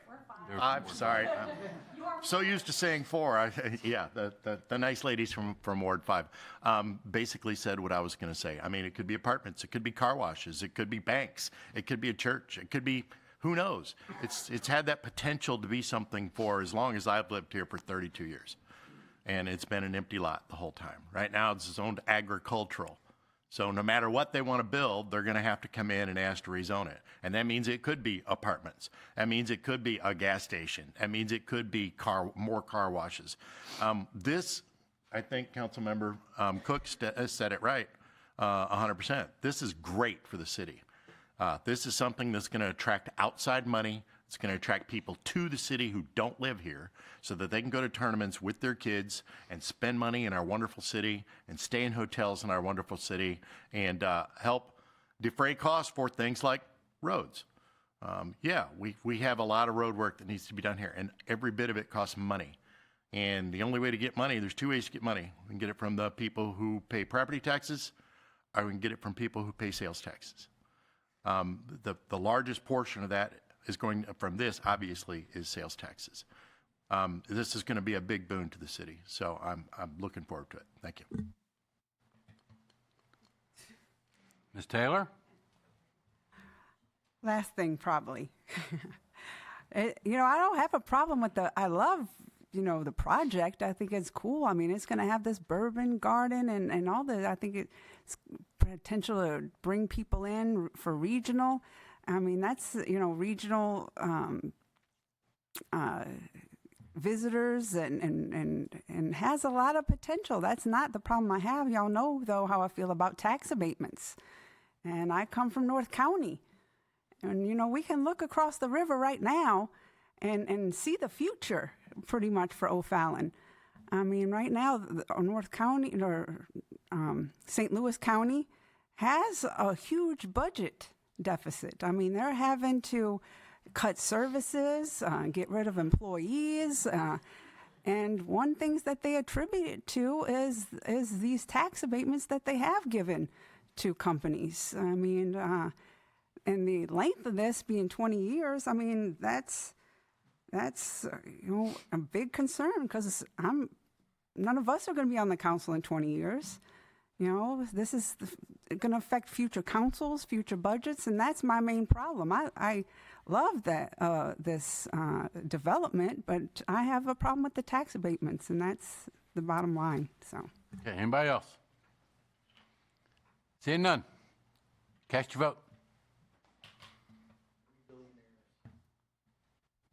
The voting's closed.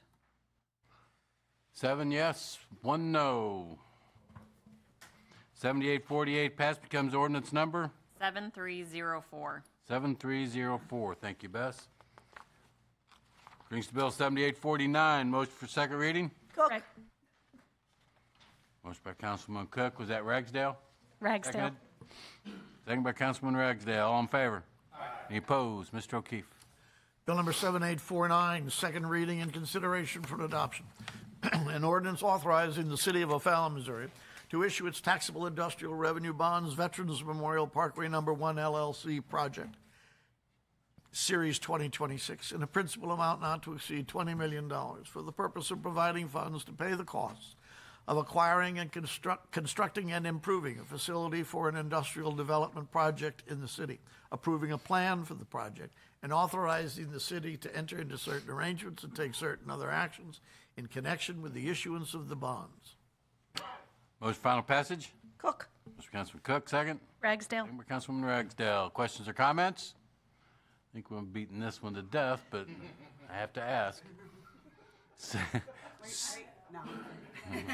Seeing none, cast your vote. The voting's closed. 7-1, 7849 passed, becomes ordinance number 7305. 7305. Thank you, Bess. Brings bill 7850. Motion for second reading. Ragsdale. Motion by Councilman Ragsdale, second. Cook. Second by Councilman Cook. All in favor? Aye. Any opposed? Mr. O'Keefe. Bill number 7850, second reading and consideration for adoption.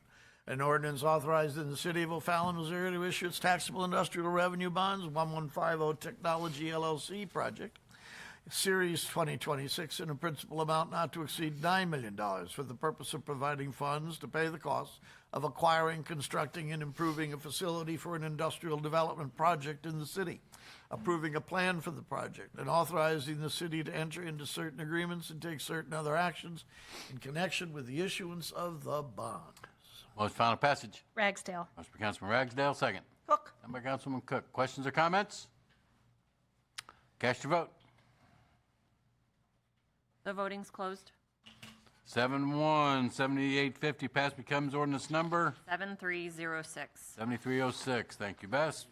Questions or comments on the committee and commission reports? Stand as read. Questions or comments on the consent calendar? Motion to approve Ragsdale. Second, Wexler. Motion by Councilman Ragsdale, second by Councilman Wexler. Cast your vote.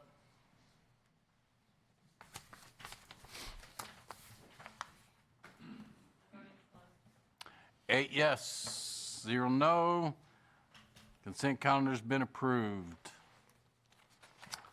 Brings us to new business. Have a public hearing to consider the rezoning of a certain tract of land located at 811 North Main Street, owned by John and Jacqueline Izey, from R1 Single Family Residential District to C2 General Business District. Mr. Izey? Oh, I know he's here. Yes, you were. If you give us your name and address for the record, please. Yep. Hi, my name is Drake Johnson with Bax Engineering. Address is 221 Point West Boulevard, St. Charles, Missouri. Just to kind of keep this very short, since it's been a pretty long meeting already, don't want to keep much of your time. The site is currently zoned R1 residential, and we're proposing rezoning it to C2. This fits within the city's comprehensive plan that this lot is ideal for C2 zoning. So if you have any questions, I'd be happy to answer them. But for that, that's all I have. You agree to all the board, conditions from P and Z from Thursday night, and it passed unanimously through planning and zoning. Yep. Questions? Drake, if you would step aside, this is a public hearing. Mr. Dienoff.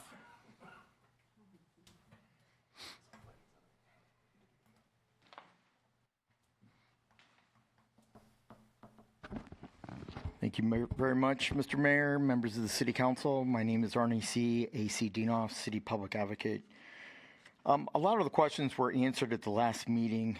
This project and the project across the street have been very controversial from the start, especially when this project was done by a contractor, and they should know all the required rules, promulgated rules and regulations, and city permits, and those weren't followed through, in my opinion, on some of these projects.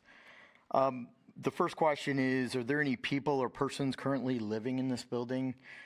To the north would be commercial, the Dairy Queen, and to the south is residential.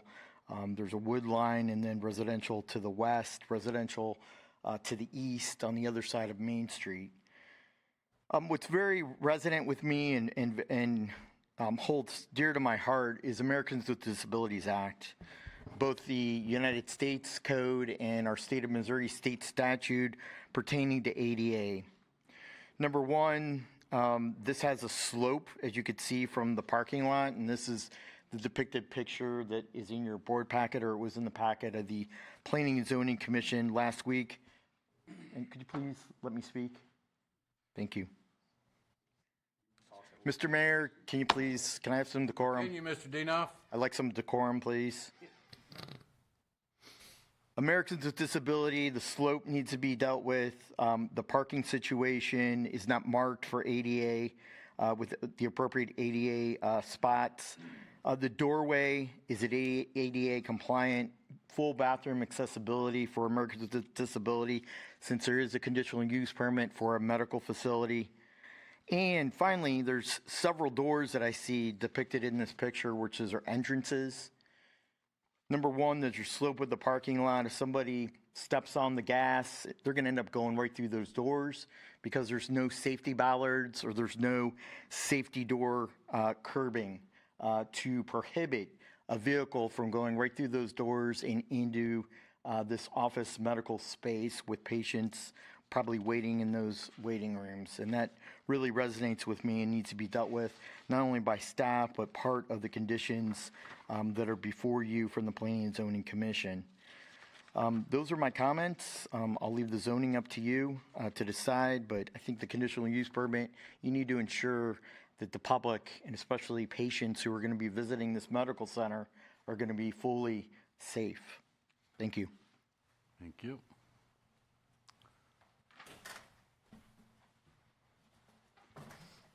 Yep. Hi. I'd just like to say that, first off, this is not a medical facility, and there is no conditional use permit for this site. It's mostly going to be for plumbing, and then there's going to be a smaller business in there for counseling. So as for comments on the site, that is going to be addressed through construction plans and permitted as needed and working with city staff, which we have been. But for today, this is just for the rezoning of the site. So if anybody has any questions about the site in particular, I'd be happy to answer. Okay. Mr. Eyes, Yes. you mentioned at the Planning and Zoning Commission that you've been in construction and you have built everything up to code, fire code, ADA code. So you've done all that Yes. already. Am I mistaken? Correct, you're correct. And I actually pulled a permit in order to put the addition on that lot. And at the time, I wasn't sure if I was going to keep it residential or go commercial. But whenever I built the building and did all these alterations, I brought it up to commercial standards so that in case I ever in the future decided to change it commercial, and then right after I built this thing, then now all of a sudden I have a situation where it's going to be turned commercial. And I did have residents living in there. The one moved out. The other one's going to move out as soon as this is C2 zone. I was hoping to get a conditional use permit and leave because the guy that's living there now is an employee of mine. He's a traveler, and but I was told, I guess the building department said in order to do the conditional use to have somebody live in that space, that I'd have to sprinkle the entire building. So that kind of made my decision. Okay. So for $200,000, I'm pretty sure I can put them up in a nice hotel for.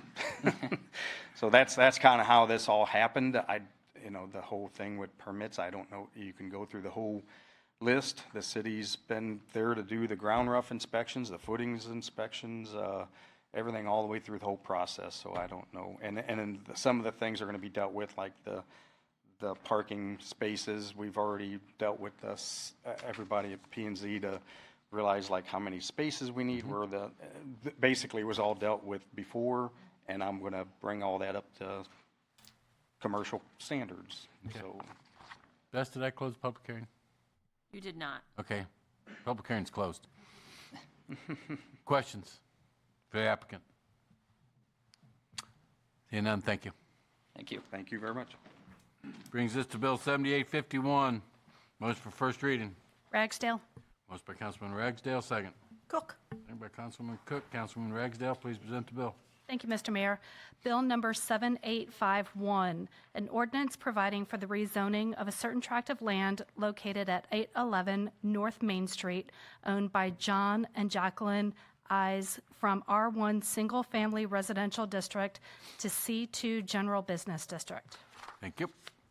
Next is a public hearing to consider the approval for the final plan for Caballo Farms with respect thereto, subject to certain conditions and requirements.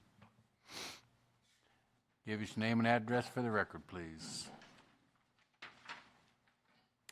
Good evening. My name is Katie Peruka. I am with McBride Homes. We are at 17415 North Outer 40 in Chesterfield, Missouri. And I do have a few team members with me tonight, Jeremy Roth, who you all know, and Christian Miller. So hopefully we can answer any questions between the three of us that you might have with respect to our plan. So we are so happy to be back here tonight to present our final plan for Caballo Farms. Just a quick refresher to bring you up to speed. This is a 94-acre site. You probably remember back at the end of February, we were here for zoning and annexation. The property was zoned R1 PUD. We are planning to develop 276 single-family residential lots, which will be comprised of 3 different distinct villages. Each will feature a different product line. This site will contain just about 40 acres of common ground. The amenities will include a playground, covered pavilion, our CBU area with parking, and a lake.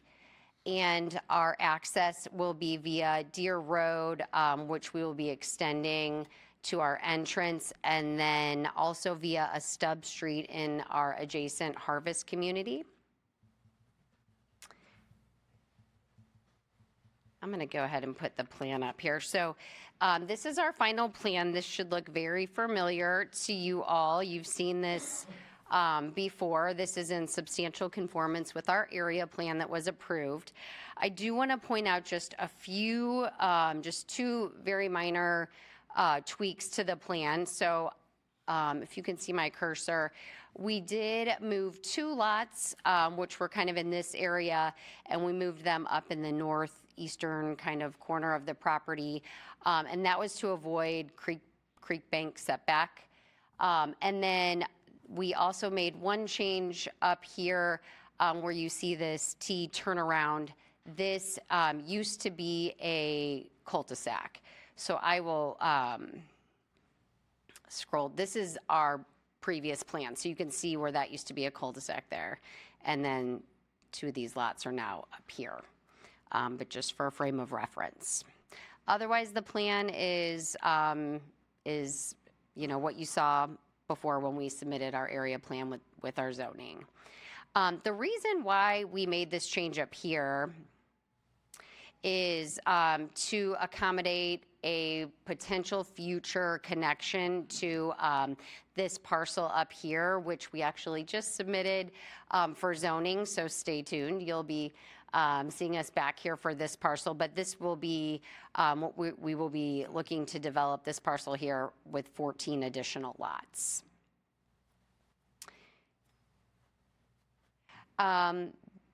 That is basically all we really have to share. Like I said, this is in substantial conformance with our approved area plan. Staff has recommended approval.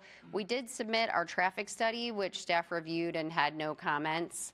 Planning and zoning agreed, and they also recommended approval. So we're asking your approval, and we're available to answer any questions. I want to make a comment. You know, it was passed unanimously through planning and zoning last week. And I'm going to make a comment that I made at planning and zoning that I would like to see you guys, when the extension of Deer Road comes down to the back of your property, whether it curves over or whatever, who's ever backing up to that extension needs something in their contract when they sign to saying they know that Deer Road is coming, because right now they're going to be back and looking up to trees and stuff. So I wanted something in their contract. Even if they sell that house, it's got to be something in that contract that says Deer Road is coming in through a future. And the only reason I say that is because I know from David Hokel Parkway in Wentzville, some of those folks did not know David Hokel Parkway was going through. And they weren't real happy when they found out that their backyard was David Hokel Parkway. Yeah. So I just want to make sure something's in that contract, and when you show the plans, if this passes, that, and you display plats, that's a future road once, you know, the county can decide what they want to do. Absolutely, and we absolutely plan to disclose that in our sales package to our clients. So. We're going to let Mr. Dienoff speak, and then we'll get your questions. Mr. Dienoff.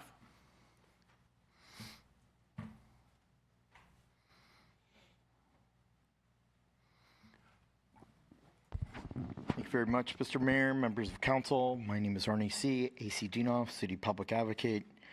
I have a few concerns about flooding issues, mitigation, detention, retention, and the cul-de-sac changing to a T. First of all, I don't believe that this property deserves to have a plan unit development. I think we're cramming in for capital potential for the developer to make as much money as they possibly can by cramming all the 276 homes within minus the 40 acres of green space. I believe 54 acres. I don't believe that a plan unit development is necessary for this area. The letter of map revision, known as an LOMR, that brings up a lot of red flags. First of all, the Federal Emergency Management Agency defines flood mitigation, flood zones, flood areas in terms of detailed watersheds. And this is a watershed that floods routinely. There are flooding concerns and mitigation with the letter of map revision that needs to be accomplished. I believe that the detention retention area is not answering all the questions, so we don't flood out new residents or residents downstream from this Cabela Farms. We need to look at least a minimum of a 100-year flood event building the retention detention areas, and I would actually recommend to you as a council a 200-year flood mitigation for the retention detention. I haven't seen plans for the M4 promulgated rules and regulations, the Missouri state statute that is governed and regulated by the Missouri Department of Natural Resources that the City Council adopted in terms of our codified code of ordinances requiring M4, where they have to slowly release all the flood water captured in the retention detention area, have it filtered from any contaminants or any pollutants. Now, the cul-de-sac, she stated, the applicant stated that she's changing it to a T area.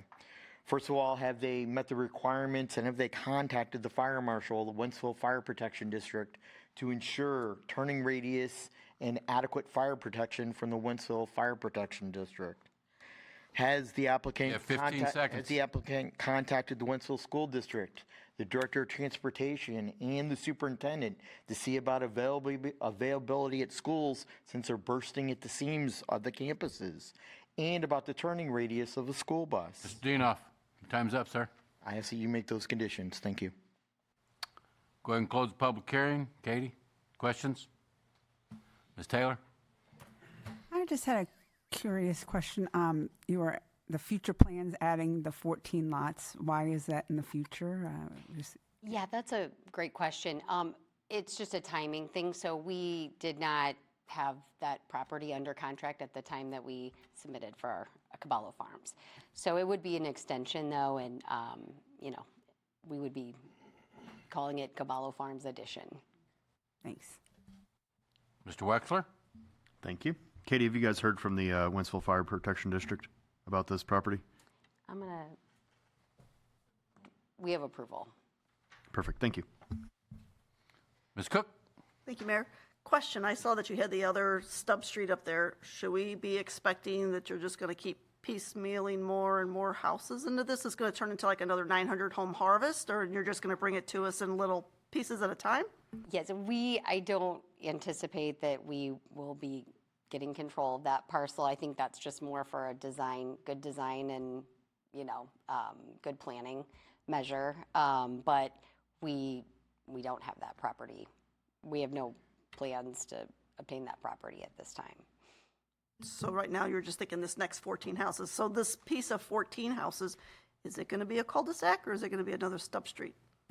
So it's a cul-de-sac, as you can see here.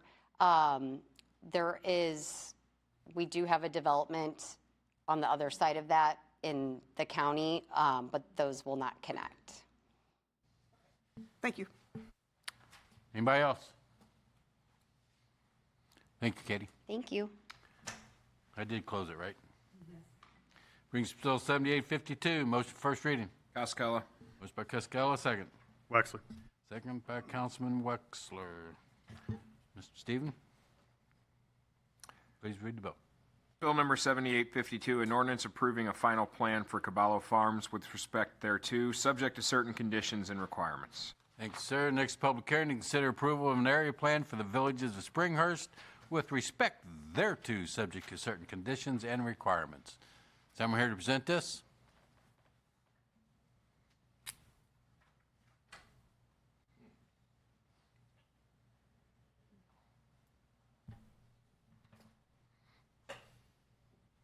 If you would give us name and address for the record, please.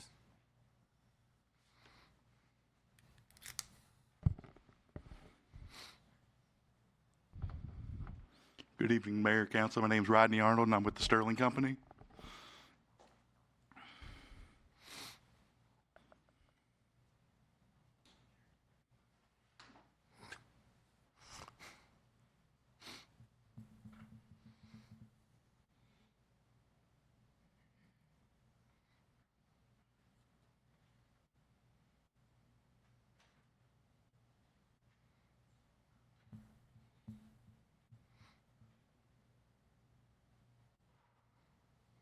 All right. I'm here presenting on an amended area plan for the Springhurst development. The original plan, area plan was approved back in, I believe, June of 2004. And it's been a long time since the rest of the development has been developed. And this is just a lone remaining parcel that was never developed. And we're here at this time with the applicant that's going to develop this parcel. I'm going to zoom in here with the aerial. It's this parcel here that's between the existing condos in Springhurst. There's some condos over here, and on the other side of it, this area was already more or less developed with the infrastructure. There's parking on the north side as well as the south side. And then this open area in the middle is where the buildings are going to go. There's two 24-unit buildings proposed. And on the original area plan, there were 4 12-unit buildings. So 48 units total is what we're sticking with. We're not adding any units to it. Here's a street view that shows the site from Springhurst Parkway. This kind of shows you where there's an upper parking area and then with a wall. And that area is going to come into the units on the second floor. And here's the lower level that will come in on the main level, the first floor of the 3-story units that are being built. Here's the area plan. On the east side, there's Springhurst Parkway, that's a public road. And on the west side, there's Springboro Drive, which is also public. And yeah, we're basically, let me just go to this next slide. This blows it up. I think, as I said before, all the infrastructure's there. There's that wall. There's the sewers are there. There's electric there. There's already lighting in there. And for the most part, all that's just going to remain and be used with the development of these two buildings. Here's a picture of the existing condos in Springhurst. And this is on the upper side. How I said we were entering on the second level, this is kind of shows that in detail. And then there's also carports, which we're leaving the same carport and parking layout as what was there with the original area plan. Look very similar to this. Here's just a few photos throughout the site. This is on the north side. There's some good landscaping already in place from the original plan that kind of screens the substation that's to the north of us. Here's on the south side of the development looking west, the existing parking, and that's where you'd come in and park there. You'd come in on the lower level of those units. Here's some screening and landscaping that's already established along Springhurst Parkway. This is on the west side. There really is no landscaping here where the building's going to be, but the applicant's willing to install some landscaping here to kind of provide a buffer around the entire site. Here's just kind of another photo that all the green area, that's where the buildings will be with the existing retaining wall in the background. This just shows that there's a fence. The fence will be modified as necessary. There's probably a little maintenance work that'll have to be done, but the applicant's aware of that. Here's an existing trash enclosure with the existing condos. We'd be doing something similar. We'll make sure we match up with the architectural elements of the proposed building. And I think the staff was wanting like a passive setup to where there's like a or a door for you to walk in there to deposit your trash. These buildings are going to be very similar to some buildings that recently were built in the city of Dardenne Prairie. This would be kind of the idea of what it would look like with the front elevation. Here's the rear elevation, and once again, with these units, there will be a retaining wall, so it's going to almost look more like 2 stories on this side of the unit. Whoops, sorry about that. Here's one end. There's a utility closet here for the water meters. The other side of the building. And that's pretty much it. So if you have any questions, I'd be more than happy to answer them.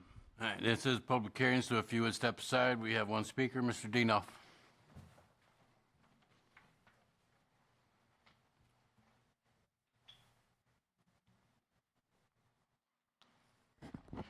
Thank you, Mr. Mayor, members of the, I was going to say commission, members of the city council. Sorry, it's a week ago was the commission. My name is Arnie C., A.C. Dienoff, city public advocate, and I am strongly opposed to changing the buildings from 4 to 2. First of all, if any of you remember the fire last year about less than half a block away involving a multi-family dwelling or building, that fire got out of control fast. I'm talking about within minutes. And those people in the entire building lost all of their possessions and all of their clothing and anything that they had as a human being. There was a huge response from Lake St. Louis Fire Protection District, the Cottleville, Central County, O'Fallon, and Wentzville Fire Protection Districts. It was a 2-alarm blaze to put that fire out. It may have been a 3-alarm, if I come to think. But moving from 4 to 2 buildings and adding a lot more units is just not providing adequate protection in case there's an outbreak of a fire. And the same thing could happen to this property, where the other one, I believe, had 4 units. Now, this developer has a similar development in Dardenne Prairie on Missouri Highway N, I believe, and I know of many problems with that development, and they wouldn't get their occupancy permit because they wouldn't comply with the building commissioner's list, and it still is ongoing, as a matter of fact. Number 5 on the condition, clarify what will happen with the fence on the retaining wall. Number 9, correct the setbacks on the eastern building. Number 10, provide a landscape plan. 13, provide revised storm sewer calculations and drainage area maps to verify remaining sewers are adequate and they may need to be reconstructed. We don't want to flood any of the residents who live there currently. So I do believe in a landscaping buffer that was discussed by the applicant's representative, and hopefully they'll replace the fencing or maintain it in the proper fashion. I hope and pray that the homeowners association for these condos, for the restrictions and covenants of the organization, that they only allow owner-occupied dwellings. Our apartments and multifamily dwellings are getting far out of control with our city. And I want to make sure that those covenants and restrictions don't allow rentals. These individuals in Dardenne Prairie, I believe that there's a few owners who are partners who built the building, and I believe that most of them are going to end up to be rental areas. You have 10 seconds. Therefore, I'm opposed to the change of the plan from going to 4 to 2 buildings. It's protection of citizens over profitability, and Time's up, sir. I'm against this applicant. Thank you. Thank you. Go ahead and close the public hearing. If you want to come back up, I do have one question. These are city streets? The streets on the east and west are city streets, but internally the parking areas, those are Internally the parking areas, but what I'm want to make sure is our folks go out before if this passes, before they start construction, that we inspect those streets to make sure they're up to standard. So when all the construction equipment and everything else comes through. Sure. So we have a picture and we have proof of this is what the street looked like first, and now it's damaged. You guys are responsible to fix that street. Understood. Mr. Montgomery, is that okay? All right. Ms. Taylor? I was just going to ask the comment that actually was just brought up. Are these for purchase or will these be rentals? These are for purchase. Thank you. Mr. Kewen?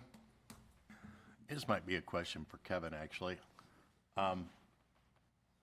If the covenants could be drawn up such that they can't be purchased for a rental, is that something that can legally be done? I don't believe the city can legally require it. No, I understand, but could, if the developer were, If the city can't legally do it, I don't want to get into having him answer something else. So if the city can't legally tell him, no, we leave it at that. well, then I'll just leave you with, I think that would be a good idea, but that's my personal opinion. Any other questions or comments? Thank you, sir. I did close it, right? Well, I'm getting old. Brings Bill 7853. Motion first reading. Cascola. Motion by Cascola, second. Wexler. Second by Councilman Wexler. Mr. Cascola, please present the bill. Bill number 7853, an ordinance approving an area plan for the villages at Springhurst with respect thereto, subject to certain conditions and requirements. Thank you. Brings Bill 7854. Motion first reading. Kewen. Cascola. Motion by Councilman Kewen, second by Cascola. All in favor? Aye. Any opposed? Mr. Kewen, please present the bill. Thank you, Mr. Mayor. Bill number 7854, an ordinance amending section 405.210 of the O'Fallon City Code regarding development standards and street construction requirements. Thank you. Brings Bill 7855. Motion for first reading. Kewen. Motion by Councilman Kewen, second. Taylor. Second by Councilman Taylor. All in favor? Aye. Any opposed? Mr. Kewen, please present the bill. Thank you, Mr. Mayor. Bill number 7855, an ordinance approving the record plat of Lot A of the Villages of Montrachet West Commercial and authorizing the city clerk to attest and certify approval of said plat. Thank you. Motion for second reading. Kewen. Mr. Councilman Kewen, second. Taylor. Second by Councilman Taylor. All in favor? Aye. Any opposed? Mr. O'Keefe. Bill number 7855, second reading and consideration for adoption. An ordinance approving the record plat of Lot A of the Villages at Montrachet West Commercial and authorizing the city clerk to attest and certify approval of said plat. Thank you. Motion final passage.